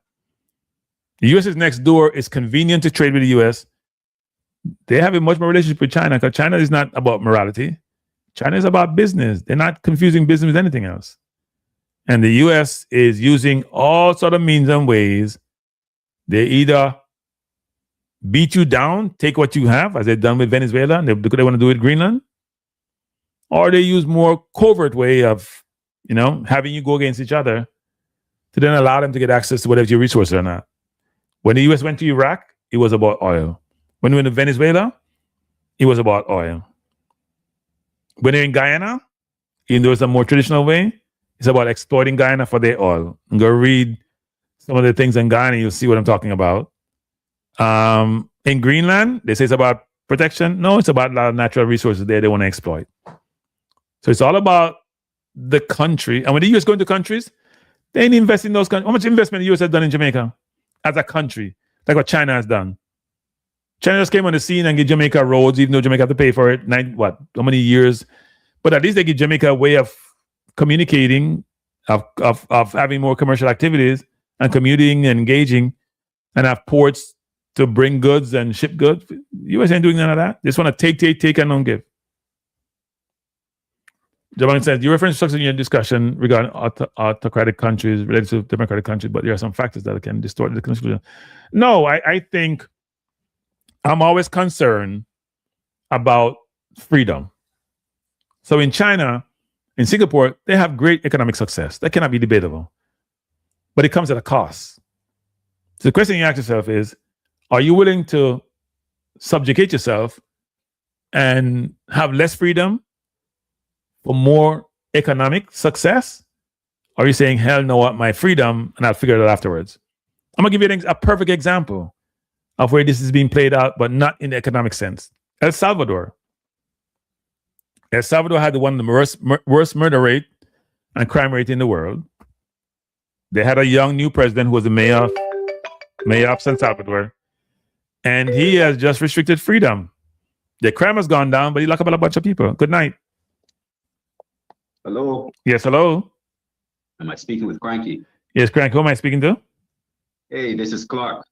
Clark, how you doing? What do you have to say, Clark? I'm doing well. Thank you for having me tonight. Just listening to the conversation. Yep. I have more questions than I do position to try to posit my opinions. I just want to get kind of your perspective on the things. And pardon me if I haven't maybe got it in the earlier portion of the show. I've been listening for about the last half hour to 40 minutes. Okay. So essentially, I'm trying to gather, and I'll play what we typically call devil's advocate, although I hate that term. What I'm trying to understand, just at the surface level, what is your apprehension, let's say, towards this position that the U.S. is taking in terms of the visa ban for permanent residency as well?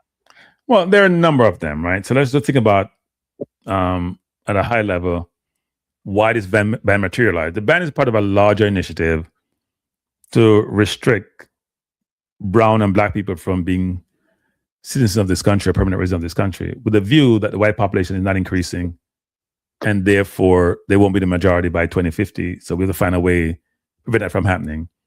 And they are undertaking various measures to do so. But more importantly, a lot of people migrate from the developing world to improve their financial situation and that of their families. That will not go away. A lot of people migrate because they want to bring their families with them subsequently. They're now here. If they're not citizens, that will not happen, right? Because they're now in limbo. A lot of people have aspirations to have a better life that'll be taken away from them. So there are a lot of different factors and concern that informs my view about this. And the basic one also is that it's not fair. If you're going to have this policy that benefits are being exploited, if that's the rationale you want to provide, then make it blanket that, you know what? I'm going to make it blanket across the world because I think, yes, from a degree standpoint, there's some countries where their personnel may do it more than others, but it's done by the entirety of the population, as far as I know. The people who come here, whether they're Caucasian, black, whatever, some exploit the system. That's not debatable. So yeah, that's my concern. Okay. So continuing down this devil's advocate road, why should, in this case, brown and black people have a quote unquote right to enter the United States in terms of permanent residency visas? Well, I mean, they should have the same right like every other immigrant who want to come here. So why aren't we banning Western Europe? Why do we give South Africans special privilege to come here and live, saying they be persecuted when a lot of people around the world are being persecuted? Why we carve out some Afrikaners who have been perpetrators and being persecuting people, black people, for God knows how long? Why they get special privileges? It's all about race. And that's not even debatable. That's not even something that's controversial. We know what it is when we see it. So you're giving privilege to Western Europe. You give privilege to Asians. You give privilege, first of all, if you think about people who migrate, if you look at countries, the country that has the biggest migration of all countries from a total standpoint is India, not necessarily the US, but 80 million Indians are living overseas who migrated from India. So they populate different countries. Now, do they contribute to countries, maybe at different rates of others? Yes. But if you're going to ban blacks and brown from coming here, why aren't you banning other races from coming here? What's that about? You're saying that they're the only ones who abuse systems? And firstly, it's the US and Western Europe that destroy these people in their countries, take their resources, rape them, kill them, maim them. That's not even debatable. And then tell them they want to see them. They don't want them around. The reason why Haiti is where Haiti is, it's France and then the US that destroyed Haiti. That's not Haiti that's destroying itself. We always say black people destroy themselves and black people are not organized because there's orchestration that drives that. I was talking to someone today about something, which is this. Some of you guys are too young to know this, or you may see it without, over time or later on in your years. But when I was growing up, they had Tarzan movies. We had one Caucasian male go into Africa and kill off all these black males and beat up all these black males. Hollywood at that point was sending a message about the superiority of the Caucasian male. Now we know physically, if we think about track and field or anything else, physically, that's not the case.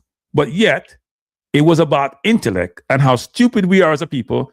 And it was perpetrated through the media or a mode of communication to tell the world, these are inferior people to us. They're stupid. And that has permeated society at large for the longest. I'll give you another example.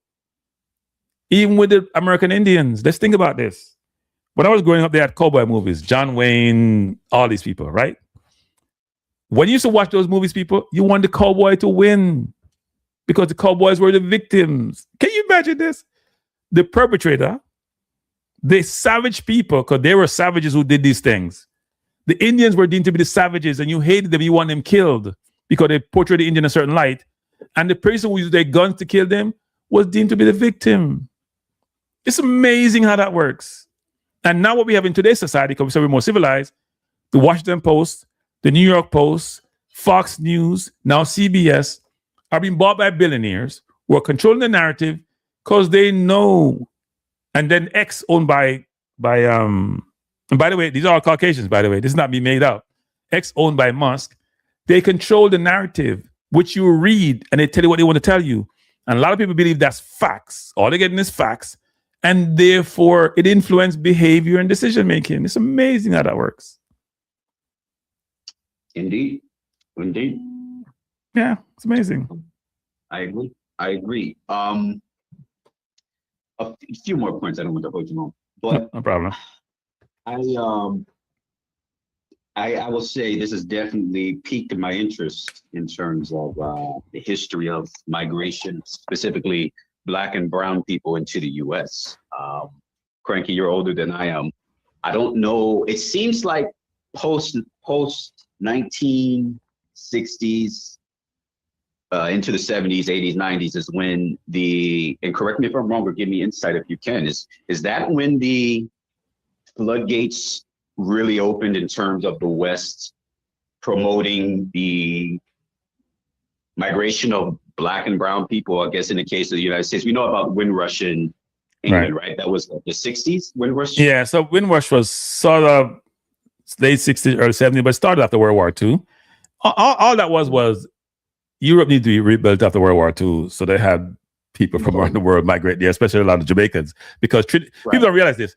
There weren't a lot of Trinidadians migrating because they had oil, they had money, right? Jamaicans migrated a ton. That's why you see a lot of it manifests itself to the footballers in England, for example. A lot of them had Jamaican heritage. The Ian Wright, the Andy Cole, they were all Jamaicans at one point, and then the Africans started coming across, right? But it was Jamaican who go there in factories. My parents did. My parents was in England in the 60s. I have a bunch of cousins and stuff over there. My uncles and aunts, they all went to England from Jamaica to rebuild after World War II. So that's why you had that migration. We started later in the US, right? US was a trickler for a while until like the 80s and 90s. And after that, because the US became the destination, because the opportunities here were so much. In England, people weren't doing that great. It was few people to me who Blacks moved to England who did really, really well. A lot of them only did okay. But what they did really well was remittances came from England a lot. And after a while, that started changing because the US became so prosperous. People stopped going to England and go to the US. And it wasn't that difficult to get to the US in the 70s and 80s. Now it's ridiculous.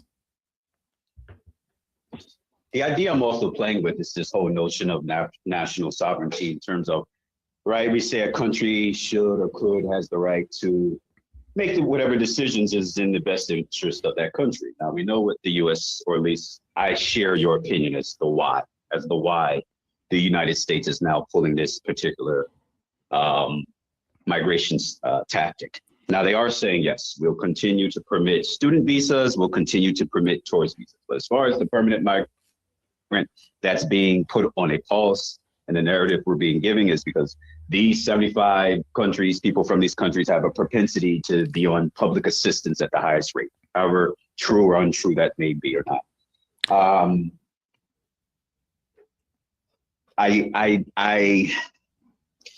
I don't know. On the face of it, I don't agree with this move.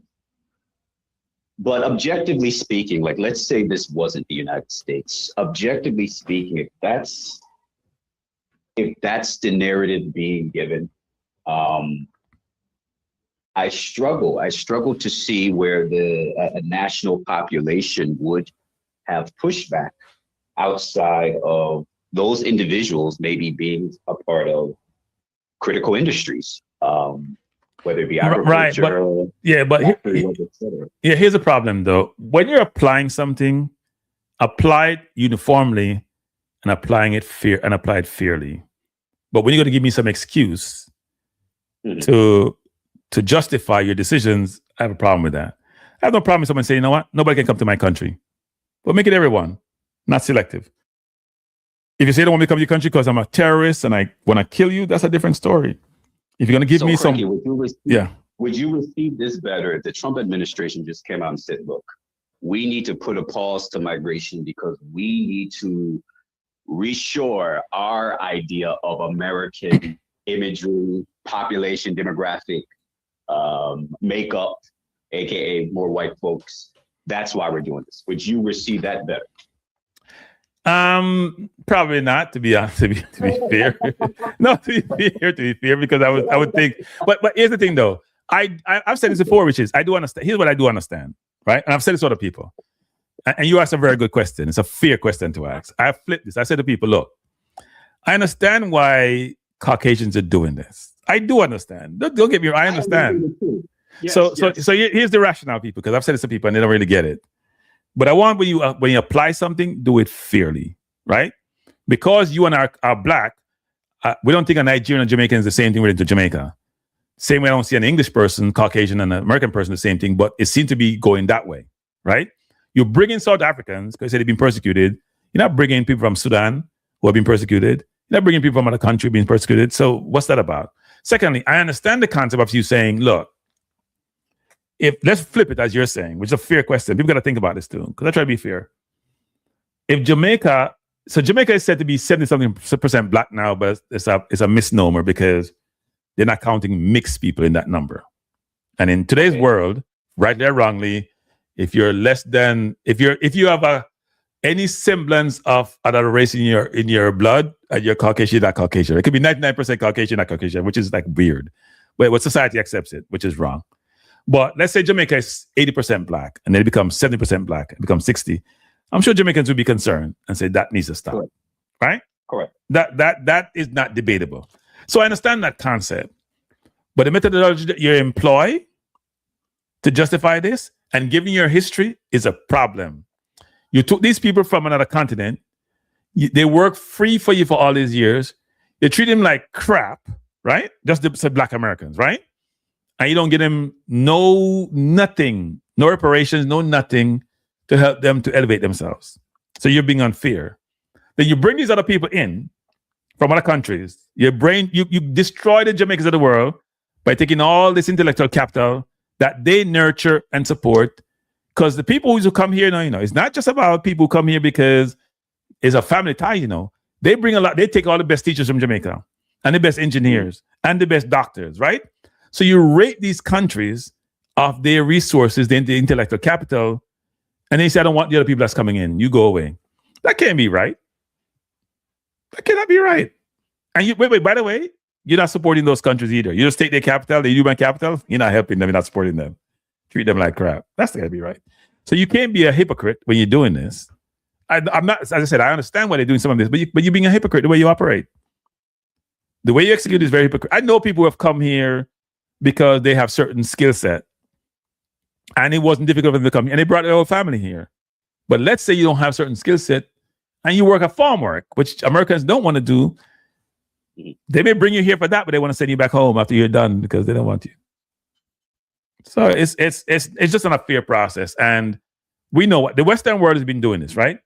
Europe is complaining a lot about immigration. The same Europe where Belgium killed millions of Congolese. The same Europe that take all the artifacts and all the history and have it in a museum. The same Europe would take all their natural resources. The same Europe still doing that nowadays by getting them tuppence of this in Jamaica or a minutia of what the value of their natural resources were. Take it to their place and make themselves richer. Because some places in Europe ain't got no natural resources.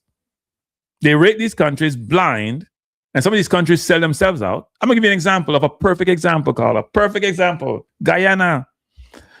Go read the Guyana construct about Guyana oil and what's transpiring, how much they get paid by Exxon. It's that contract is not mutually beneficial. That contract is so bad. The people from Guyana who signed the contract should go to jail. I'm dead serious. I'm not people. I'm serious. They should go to jail. Because I will say allegedly, they could not sign that contract in good conscience. No matter how dumb they are, there have to be other factors drive them signing that contract. Trust me. That it's unconscionable. And no guy in the government wanted to renegotiate the contract. Why should Exxon going to renegotiate? They said, no, we're not renegotiating. I'll give you an example. Part of guy in the contract is they get 3% of certain net profits from oil. When the standard average construct across the globe in a lot of different countries is between 10 and 15%, for example. But what's the alternative, Frankie? The alternative was, wait. I don't sign. No. I find a different oil company to work with, not you. I want fear. So if 10 is the lowest numbers, has to be between 10 and 15%, and you're getting 3%. You see, Guyana's in the Western Hemisphere. Yeah. And look at what the position that the U.S. is taking. New Monroe Doctrine. China, you cannot operate in the Western Hemisphere. So that knocks China out. China can't go into Guyana. I mean, with the position that the administration is taking. Russia cannot go anymore. So who are the other oil players that are going to go into Guyana? I mean, no. So here's the thing, though. No, you have BP. You have a lot of different companies going. Yeah, right? Yeah, the companies can go in. I mean, if you think about Saudi Arabia, how they operate, I would have thought. So here's what I think about life. If I'm going to do something, I have to have benchmarks. So, for example, if Jamaica find oil, I read something in Jamaica where they're looking for oil between, say, I think it's like Portland and Westmoreland on that east belt, south going east, whatever. And some English companies said they have some contract, which they say it's the most favorable contract they've ever signed in history. Well, we ain't seen the oil yet. We ain't seen the exploration yet. I'd love to see that because God knows I'll be beating that to death. Because if it's better than the guy in a contract, then you know how bad that is, right? But the point I'm making is that when you're doing anything in life, you have benchmarks. So, for example, I'm going to sign an oil contract. I want to see what Saudi Arabia has done. I want to see what Kuwait has done. I want to see what the United Emirates have done because they seem to have done well in making sure their people benefit from these oil contracts that they've undergone, right? And that's my starting point. I may not be an expert, but at least I have a starting point. I ain't going to let Exxon rate me. You know how much billion Exxon get on the Guyana? I looked at the numbers one time. There's something like $70-something billion of cost there. I think something like cost they're incurring first before they start getting What are you talking about? Get out of my country. That's why Venezuela nationalized their oil situation, which didn't really help them. I think Chavez was a mess. They nationalized it. The U.S. got kicked out and only Chevron was there. That's part of the problem. And here's another thing, Carla, which is really interesting. When the U.S. talk about Cuba being destroyed, or Venezuela and Venezuelan 500,000 migrating to the U.S. and a bunch of them go to South America, who destroyed Venezuela economy? The U.S. destroyed the Venezuela economy. The U.S. is the one sanctioned them. So the U.S. create problems for you. And in the Caribbean, I've said this before, why Jamaica have so much murders? We don't see that same murder rate in other parts of the world, in some other parts of the world, like in Europe, where guns are limited, where in the UK, you have a lot of knife crime, but it's different shooting people with a gun versus a knife. All them guns come from the US. So you create all these problems for these countries, and then you kick them out. So you don't want to be around you because they're, what do you call them, SO countries? Like, come on. Yeah. Where do Haiti's guns come from? Does Haiti manufacture guns? But that's the point I'm trying to make, which is this. You create all these problems for these countries. You don't really invest in them. You take from them, right? Think about it. When bauxite was leaving Jamaica, the raw earth meats leave Jamaica. They get the result of that. So the aluminum comes back. The aluminum costs more than the raw earth. So if I sell your earth for $10 and the aluminum costs $20, I'm in $10 deficit. It's just system doesn't work. Systems. When I look at this, I try to be a realist.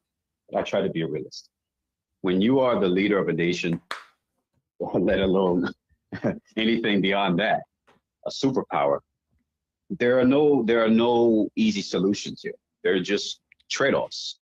There's what is the least bad deal I can take, specifically when you are on the doorstep in terms of the Caribbean and Latin America of a superpower in the Western Hemisphere. Yeah. Jamaica. Go ahead. Sorry. Go ahead. This is a neo-imperialistic endeavor that it's going to be embarked on by this Trump administration, it looks like, starting with the recent events in Venezuela. Looks like Cuba is next in terms of cutting them off now with the oil from Venezuela to get their government to collapse. And who knows what can happen next beyond that.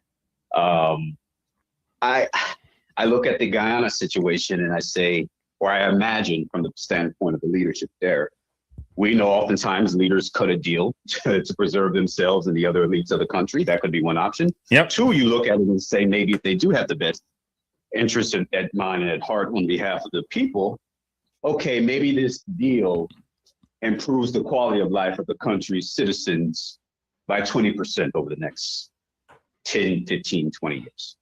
Who knows? But the reality is, as I think we can agree the world does not function on shoulds, coulds, and what's right.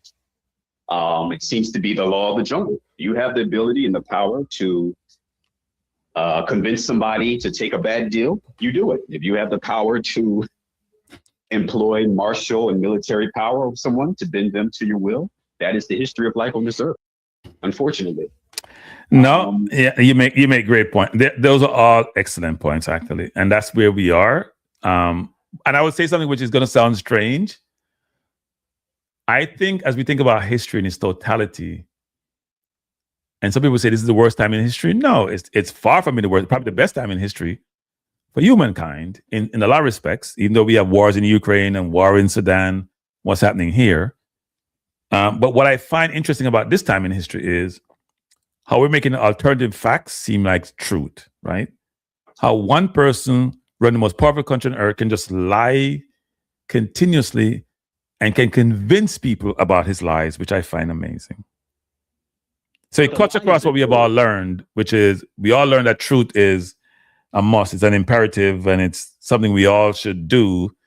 And then somebody come and just lie, and the person is in a position of power and a respected seat, and yet does exemplify the behavior of someone who should be in that role. Just as the truth can be used as a tool, a lie is used as a tool. So this goes back to and I'll leave on this. This is the question I asked you earlier. Would you rather the Trump administration just come out and say, look, we need to try to see if we can stop the black and brown people from entering the country, and can we improve our demographic numbers amongst white Americans? So let me just say this. Let's say hypothetically, that's no. So let me answer your question. You know what's weird about that? He does that for everything else. He does, but he's using a lie now. But I'm saying, why do it? What's the deterrent why you're doing that now? Because you do it everywhere. You tell people, look, Iran, I'm gonna bomb the hell out of you. Venezuela, I'm just getting rid of Maduro. I want oil. You do that for everything else. So why are you being coy in this case? Because that would not go well. Exactly. Well with the American public. That's why he's using this false pretext. Oh, we've got to get the people who are coming here and taking social services. Yep. No. But you have to sell this to the American public. Why? Because midterm elections, right? Yep. They're fighting to see if they can stave off these Democrats. So they're very savvy. They're very savvy. They know they're using everything to their disclosure. They'll use the truth when it benefits. They'll use a lie when it benefits. Yep. And I just try to approach things. I guess that's would be my wrapping point. I just try to look at the world.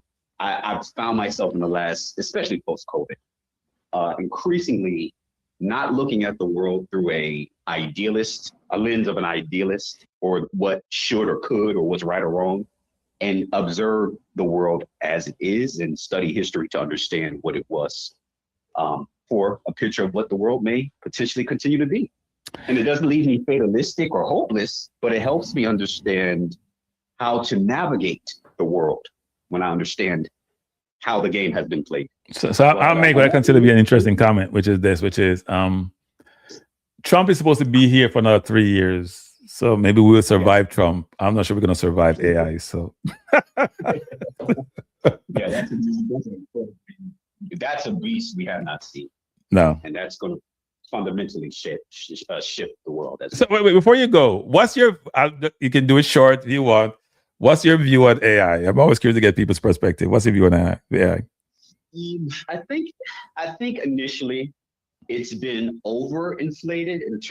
The narrative about AI, I would say, has been overinflated from a let's capitalize on the stock market aspect. So a lot of companies, we're an AI company, AI is the future, and you get a bunch of donor dollars. I think the narrative has been pushed, and I don't think it is going to be as immediately impactful. When I say immediately, I don't think we're going to see this doomsday scenario or this widespread disruption in entry-level jobs as quickly as the worst case scenario analysts give us, right? Like, in the next 5 years, 40% of entry-level jobs and the service sector will be wiped. I don't think it's going to take place that quickly.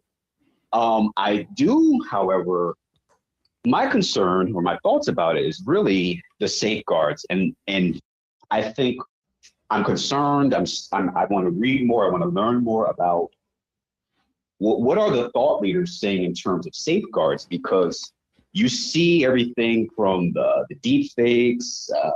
You can put people in videos, you can change faces, you can mimic voices. I mean, this has from a legal standpoint, from a national security standpoint, from cyber security standpoint, there are a ton of implications that I'm really concerned about in that area. Privacy, false allegations. That's where my mind is. And how do we distinguish? How do we put some type of modifier in place? How do we put safeguards, security checks in place where this thing does not totally go rampant in the cyberspace, let alone impacting people in their very real physical worlds as well, with real world consequences. So I think there seems to be still like not enough infrastructure. There needs to be a lot more data centers, and there's a lot of conflict around that.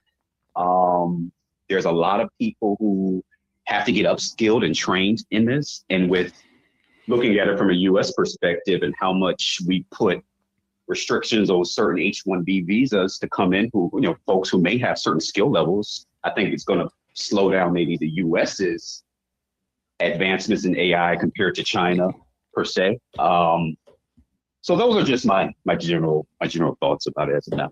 No, I appreciate the insight and I appreciate the time. Very good call. Appreciate it. Thank you so much. Love the show. We'll continue to listen. All right. Thanks. All right. Take care. Yeah, that's a very good call. You guys know my view on AI. I know the caller says, and it's a rational way of thinking. I heard Schmidt, who was the head of Google, saying this also. There are two sets of people on AI. I don't think there's anybody in the middle. There's one set like Schmidt who believe people can be retrained and AI is going to provide much of the benefit, and the concern can be managed by the government, as the caller just said, as it relates to some of the things that it can do, which may be very detrimental to society.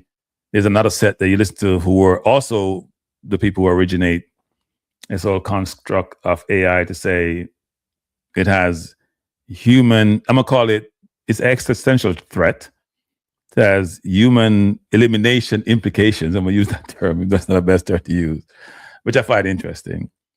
My view is if I take some samples of evidence. So I said this before, I was at a retirement party with some people from my old workplace. One of my staff who used to work for me, she's retired, right? Even though she's very young. People have done well. But they were telling me about some reports we used to write. And the reports used to take days to get done. I get a report, I tear it apart, I review it, give it back to them. They come back to me back and forth for 3 days. Now those reports, they push a button and it's printed. So the speed is exponential and the quality is better. Just think about that. So you can get something done in a few minutes that would take days, but it's better than when it was previously, how it was done. That's concerning. Here's what's more concerning. The jobs, so people say you should upskill for AI, but the level of intellectual capital required for upskill is not your normal everyday person with certain intellect, right? Intellect is on a scale. Not everybody has intellect to upskill the way they should. Now, the one country that's been doing this really well, apparently, and has embraced AI is Singapore. Singapore always seems to be the front runner of some of these things because they focus on STEM. But even there, I don't think they totally get what the total implication is going to be. Just think about all different disciplines, whether you're a doctor or a lawyer. Think about the transportation industry, which has what? In the US, I think about 3 million people employed there. And all these automated vehicles coming out, and they're here now, and they're getting better. And the learning is going to be exponential because all we do is take all we have learned through history and pour into these computers. And we're creating all these data centers, use about all this electricity that runs cities. So just think about that. I see Lucid, when I do a show on Lucid the other day, is now working with Uber to create these autonomous driving cars. So you're going to get rid of Uber drivers. How much people drive Uber to make money on the side or make money as a living, for a living? How much truck drivers going to be eliminated. So and these things don't sleep. So it's not like a driver. People say, well, we're going to create more accidents. It's going to create less accidents. They're going to make decisions unless the system has some flaw in it. The system will make decisions based on how it's programmed. They got to make sure the program is right. And I always tell people this: programming sometimes can be very challenging, because if you have a program that's programmed wrong, and an element is to it, which under certain circumstances, they call this black swan event, occurs and is significant. And I've seen it happen in my career, especially in finance. That's a problem. So you'd have to have your test cases to be so robust, and even the best test case can go astray. But having said that, it's material in its implication for society. Because what's going to do is, unlike when we move from the agrarian society to the industrial to technology to now, it's eliminating a whole class of work that was put together, which is the white collar work. And what are they going to do? What are they going to do? Those white, especially it started. I was in a store the other day, and you could see it was BJ's, one of those stores, but you could see they have like traditional, the old 10 lines of where cashiers work. Then they have all these automated machines on the side. So say you have 10 cashiers and you have 15 automated machines. And it was interesting where there maybe have been 4 actual physical human beings working, and you have 2 people at the machines. And the machine thing was much quicker because you're making your individual decisions. You're not going to some person going back and forth. But what's interesting about that is, I'm like, so we eliminated about 6 jobs because we had 2 people providing oversight. We have 2 people working, and it was 10 people normally work. That's 6 jobs that's gone. So we'll have people doing overseeing work. That's why people talk about entry-level jobs being eliminated, because a lot of entry-level jobs are just recurring work, monotonous stuff. And it's going to get taken over first, and then the more complex work. Because I believe, and I used to say this in my old life, everything can be programmed. You just need time, resources, and effort to do so. Even bespoke stuff, the more tailored stuff, the more one-off things can be programmed if you want to do it. And so if we're programming all these systems, and what's really interesting is the discussion about the system is learning from the system. So the system is going to be support for the system, and the system is learning independently and making independent decisions. That's why people are concerned about, well, the system can blackmail you, or the system may learn something it doesn't tell you. Or how do you test what the system learned? When I was in finance, the one thing we talk about is they used to build these complex systems they call black box. So you can't audit them because you know what the hell are in them, and they can be making decisions that wasn't the objective in the first place. So it's really interesting how that works. Let me take some comments here quickly. He says, honestly, I think the house has bolted from the stable already, and people are now trying to figure out how to lock the gate. Yeah, I think governments have been very negligent, and now they're struggling. Even though I hear, like, for example, people talk about in China, they have more safeguards around certain bad things that AI can do. But even those things, the AI is learning on its own, it's going to learn how to circumvent them safeguards. And I heard Musk the other day say he's going to build a system not to do certain things. And I'm like, maybe the system is going to hide what it has done, so you don't know. DC said, even those responsible for building the World Wide Web, I mean, they didn't foresee where the WWW and the internet would go. They never foresaw how deeply commercial it would become. Yeah, and I think that's part of the concern with AI, which is we can't see the ultimate outcome. DC said, I doubt anyone knows where AI has been sent. Yeah, I do think AI is a concern for a lot of people. And the prognostications are normally within now to the next 5 years, there can be a material change in society and not for the good. And here's another thing which is going to be interesting, people. Normally in any society, the productivity is based on human physical contribution or mental contribution. Now we're going to have productivity in society whereby it's a system doing it and human beings are not contributing to this. So your economy could be flourishing, your productivity and efficiency could go up, but you have huge unemployment, which is a contradiction the way we know how societies work in general, which I find extremely interesting. And my philosophy is, and my perspective is, and I've said this before when I did a couple of AI shows, which is this, that as we go through this process with AI, the people who control the AI, the NVIDIAs of the world, the Teslas of the world, all those companies, big technology companies, the Oracles of the world. What they don't realize is that if the daily man on the street or the middle class don't have gainful employment and generate currency and generate funds for economic activity, and it dries up for them and the less than 1% of the one generated, at some point that also dries up. Because even though you're being efficient, nobody can buy your products. Nobody to buy from you, nobody to sell to.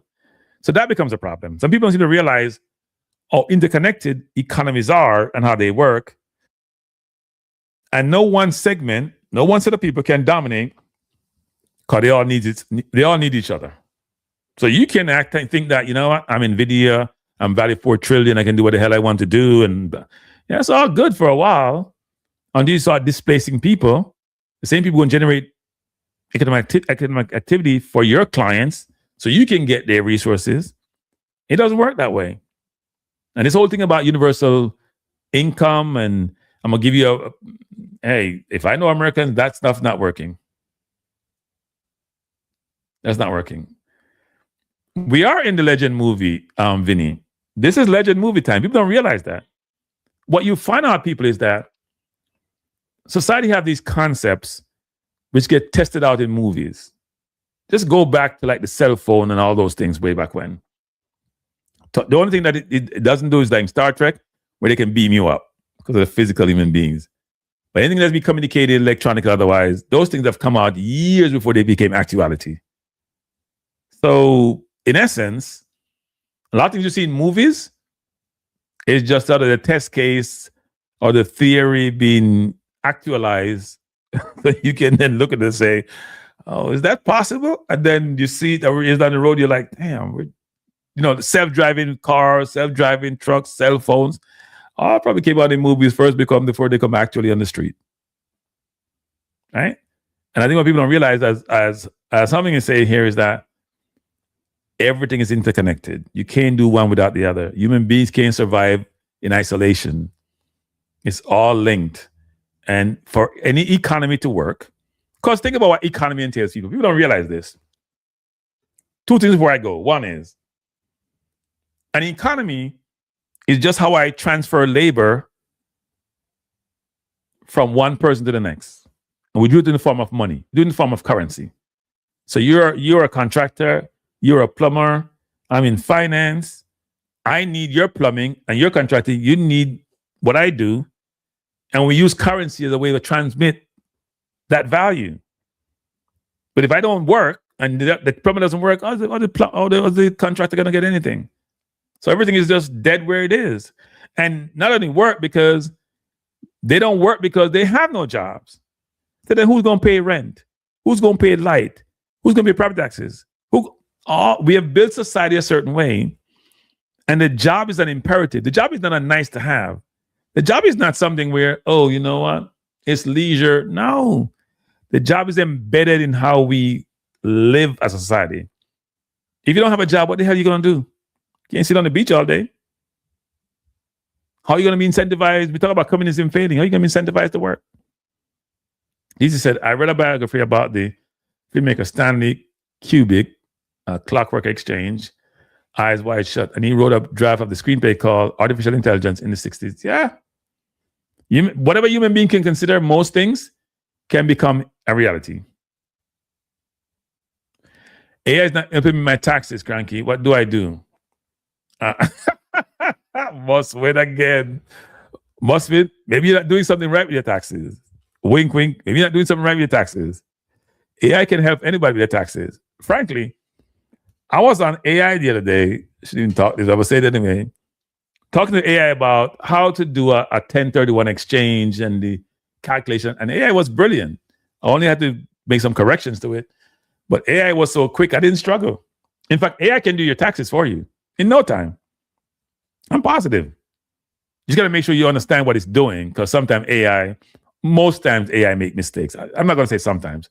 A lot of times AI make mistakes. You just got to understand what you're doing so you can challenge it, and help you go down the right direction. But in terms of speed and effectiveness, accuracy may not be the best, but speed and effectiveness, it has it.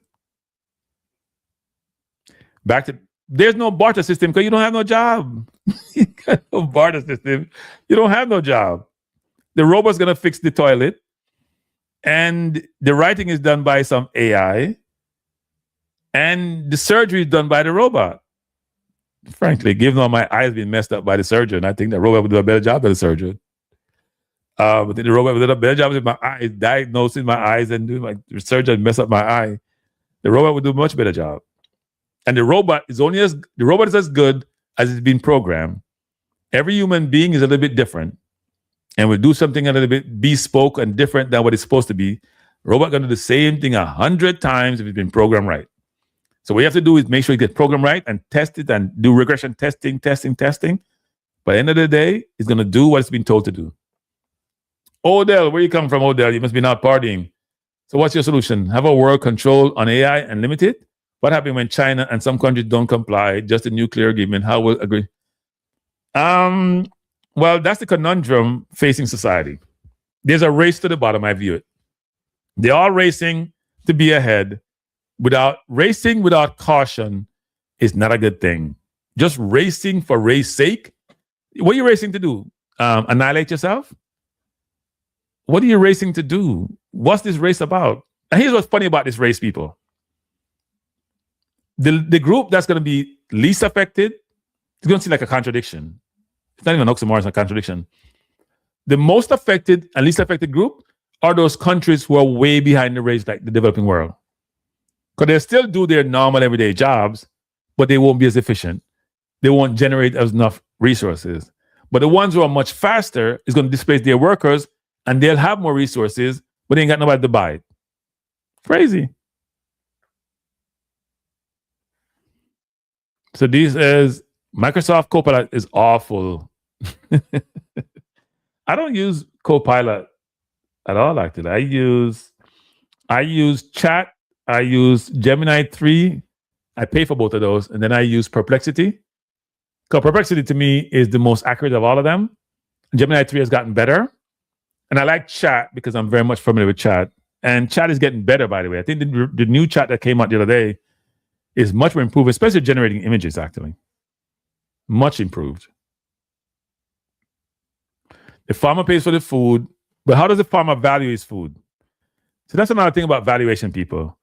That's why I never understand Bitcoins and cryptocurrency and all of that, because to me, any currency has to be backed by some kind of central bank or backed by some collateral. Never understood that. Still don't understand it. I read. I know about blockchain. I read about all these things, and I walk away saying, it making no sense to me. And that's why you have so much volatility. I know they have things like stablecoin now, which are much as volatile, but stablecoin is backed by collateral. But anyway, we won't get into that discussion tonight, but the old monetary system is not going away anytime soon.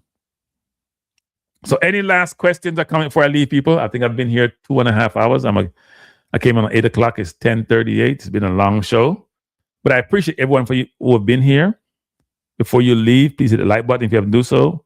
Please subscribe. I want to do more of these programs. I seem to think that people love the football and talk the football, but when it comes to anything else, when it comes to real life, they don't want to have the conversation. And I like doing some of these. To be honest, I sometimes prefer to do the live show because they take less time to prepare, which may sound strange. Oh, not less time to prepare. They take less time to put together. When I do a video, because I want a video to really come across really well, I spend so much time putting together photos and videos to support it. The talk over is really simple and really quick. But my tool effectiveness and efficiency is challenged in terms of using iMovie. I don't even use the other one, Microsoft. No, sorry, but that Apple produces. It just takes me too long. So I prefer to do live because the preparation time is the same, but the execution time is different in terms of it. But the show takes much longer. So the video may take 15 minutes, but take me 2 days to get done. The live may take me a day in terms of preparation, and then just talking to you is much easier. So Oda says, so where you think Jamaica will be in the world? Oh, yeah, we'll go back to USA gets bad. I will. I think Jamaica is challenged, actually. I think Jamaica has to be very careful that it doesn't continue to rely upon the U.S. for its existence, literal existence. I think Jamaica has to diversify its economy, reduce its dependency on tourism and remittances, and try to think about what industries it could leverage. I also think Jamaica needs to leverage the diaspora in terms of intellectual capital, come up with thoughtful ways about how people who migrate can contribute to the society, not just monetarily or financially, but more in terms of thought, innovation, business to help. Because I don't think what we do now is optimum and working as it should. In fact, I think some of it does take away from the country versus adding to it.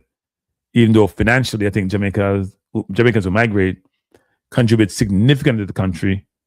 I do think there are other things that are not being explored and even exploited that they should. But in terms of AI, I think Jamaica is going to be challenged like everybody else.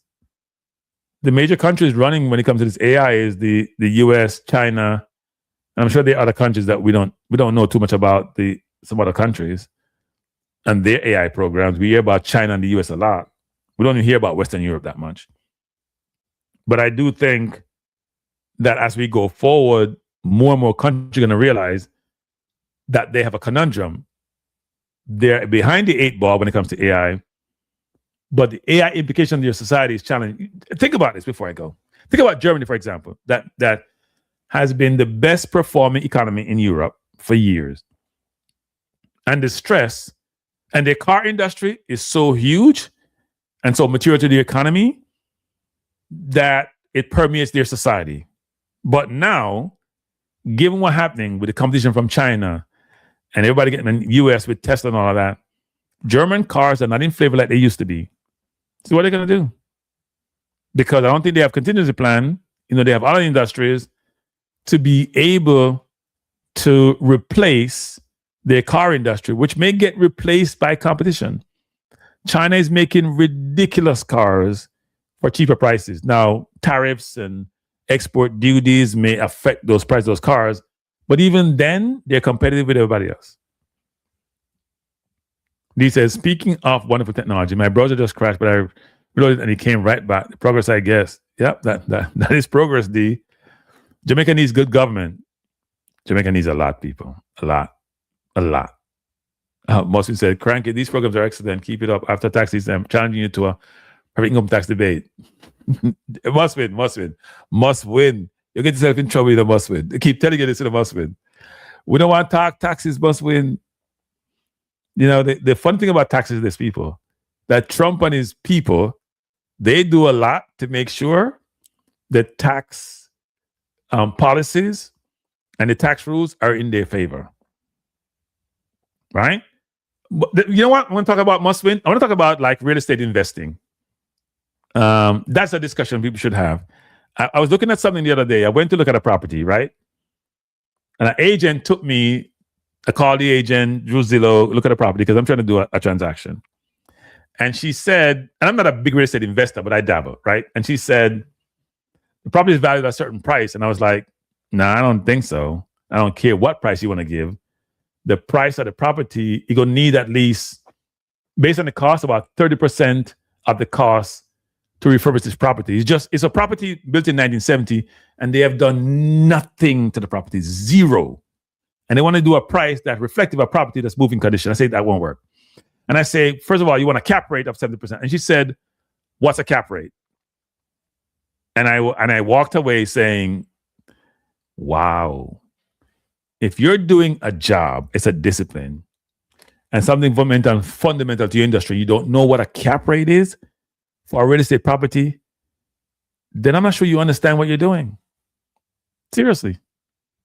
If you don't know what cap rate is for a real estate property and you're a real estate agent, that's not a good look. That can't be a good look. So I was very concerned to say, you can't be the best real estate agent. She was a nice lady, but I was like, you haven't done your homework. That's not good. And I tell my family and my niece and nephew here with me, which is, and they don't do it as much because everybody's on social media. You got to educate yourself as much as possible. You never want to be in an environment where you feel out of place. You don't want to be in an environment where you're involved in something and you haven't made best effort to be informed to allow you to maximize whatever it is you want to maximize in that given situation. It's just not a good look. Cranky is Germany. My Cranky is Germany or Lex? What do you mean? Luxembourg is a place where a lot of people go do stuff because they're very tax friendly and it's an interesting place. It's like a full employment location. I used to have a company who had business there. I wasn't going there. I didn't go there actually, but we had a shop there. It's a really interesting place. Very expensive is my understanding. A lot of fun companies and different companies have operations there. Their companies are going to get affected materially if things AI become material, frankly. DJ says, Cranky, do you think the government is actually for the people? Which government? The US government, the Jamaican government, US government? Most governments, the people in the seats, a lot of them go into power for the right reason and end up being there for the wrong reason. To go into power because they're socially, they're very focused on people and how things are done, and they want to help. And then they go in and they get frustrated because the bureaucracy is so much, and they get co-opted, and they just go in there for that. And they realize that, you know what, for my survival, I got to be for me. And it's less about the people. I got to follow what's done in this area. I got to follow what the majority do and what the organization do and what the party does, and they're not thinking about the people. So even the Republican Party, I mean, they only do what Trump wants. Some of them are they're not supportive of Trump. In fact, a lot of them, if you think about before 2016, go read some of the history of what Vance said about Trump. What's his name from South Carolina? That's what they said about Trump. Go read what they said about Trump. It's awful. And yet they're best buddies because it's about their own personal survival. They don't give a damn about their own thoughts and their own principles and how they operate.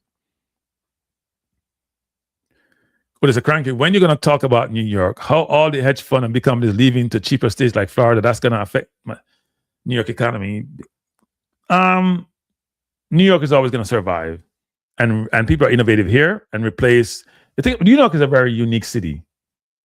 Very unique city. Very strategically located, very diverse city, very, very segregated diversity. It's really weird. You have these different neighborhoods, whether it's the Italians or the West Indians, and even the West Indians are bifurcated, and then you have the Jewish. They're all over, but even Brooklyn, where I live, they're all very segregated, but it's a very diverse city. And Manhattan depends on where you're in Manhattan, sort of middle of Manhattan is sort of Caucasian driven.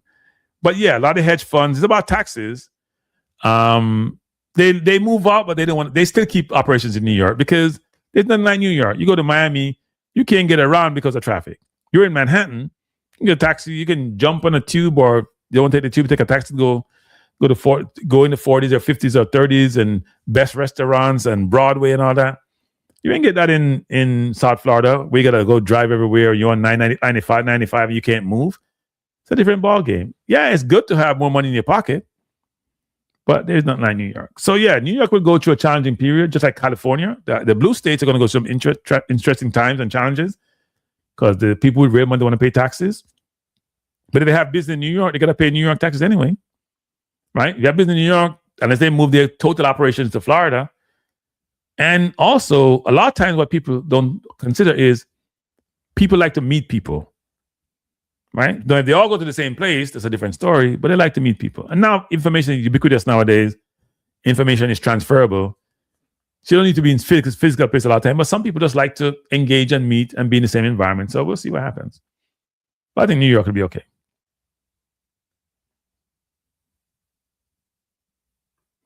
It's based on people in the seats and government. Like I said before, I think people go into governments, a lot of them for the right reason, and end up being there for the wrong reason. Because it's very bureaucratic, it's very hierarchical. And I've never really followed politics, but as I said, I had a friend of mine who got elected to a position, and they walked me through the process. I walked away very disappointed. In fact, almost distraught, to be honest. It's not good. It's not good. We think we vote And the first time I realized that is, I was working on a job a long time ago, and someone from the Javits Center, one of the people who owned the Javits Center, was in a conversation on a board meeting, and he was talking about, I think it was Bush was in charge at the time. He was talking about, oh, we got to appoint this person to do X, Y, Z, almost as if the voters didn't exist. I swear, the way he was talking, because these people are multimillionaires and hundreds of millions or billionaires, it's like we didn't exist. We just vote because we think we're voting for a given candidate, but we really didn't matter. It was mainly about who got appointed for a role, and they will get them elected because the voters didn't matter. I walked away thinking my vote didn't count. I'm gonna be honest, even though I do vote, I just walked away. When I thought through what he was saying and assessed it, I was like, damn, we're that insignificant in society? Crazy. Anyway, let me say good night. Let me say, first of all, for those of you who stay with me throughout this long, almost 3-hour show. I didn't expect to be here for 3 hours. I thought it would be an hour. I appreciate you. We digress from the main topic conversation and go back to it, which is the gist of the conversation was the new policy, which restrict the ability of individuals to come here from 75 countries on a permanent basis, which I think is unfair. And I think it's all about one thing. It's not about the benefits that they said being abused and people can't sustain themselves when they come here. It's a strategic view, and this is one component of it, about race. It's about Black and brown people being disenfranchised by those in power. That's part of their objective.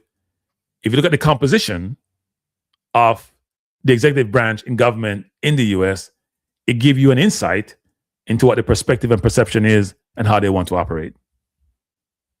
And this is just one example of a number of different things that they have done related to immigration and people and citizenship and permanent residence, which tell you it's an orchestrated, it's a strategy that's been orchestrated to reduce the number of Black and brown people in this country and find a way to increase the number of Caucasians.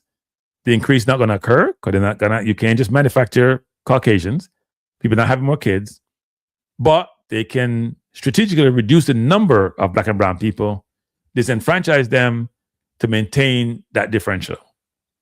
And if we can't see that, then we need to wear glasses. Don't go to your surgeon like I did because it may not work. But I appreciate you being here.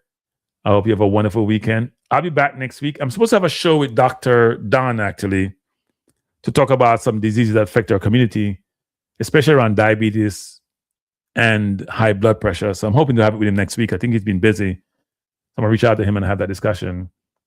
I was hoping to have a football person on, but they haven't finalized the timeline for me to talk with them. And then I want to talk about next week about the Jamaican dollar and its devalue and my view of what Jamaica should be doing in some of these sort of industry type things. So that's some of my perspective. And if you have topics you want me to discuss, let's see, or they want me to talk about the migration south of hedge funds, who I don't know what value they add nowadays anyway, of hedge funds, billionaire hedge funds from New York. They always had multiple properties, but now they seem to be taking their business away from New York so they can pay less tax and go down south. They don't realize that down south is not what it used to be, especially not down south, but Florida, given climate change and given some of the challenges that they face. So we'll see what happens. But I appreciate you being here. Thanks for being here. And I will see you when I see you. Peace out. Good night.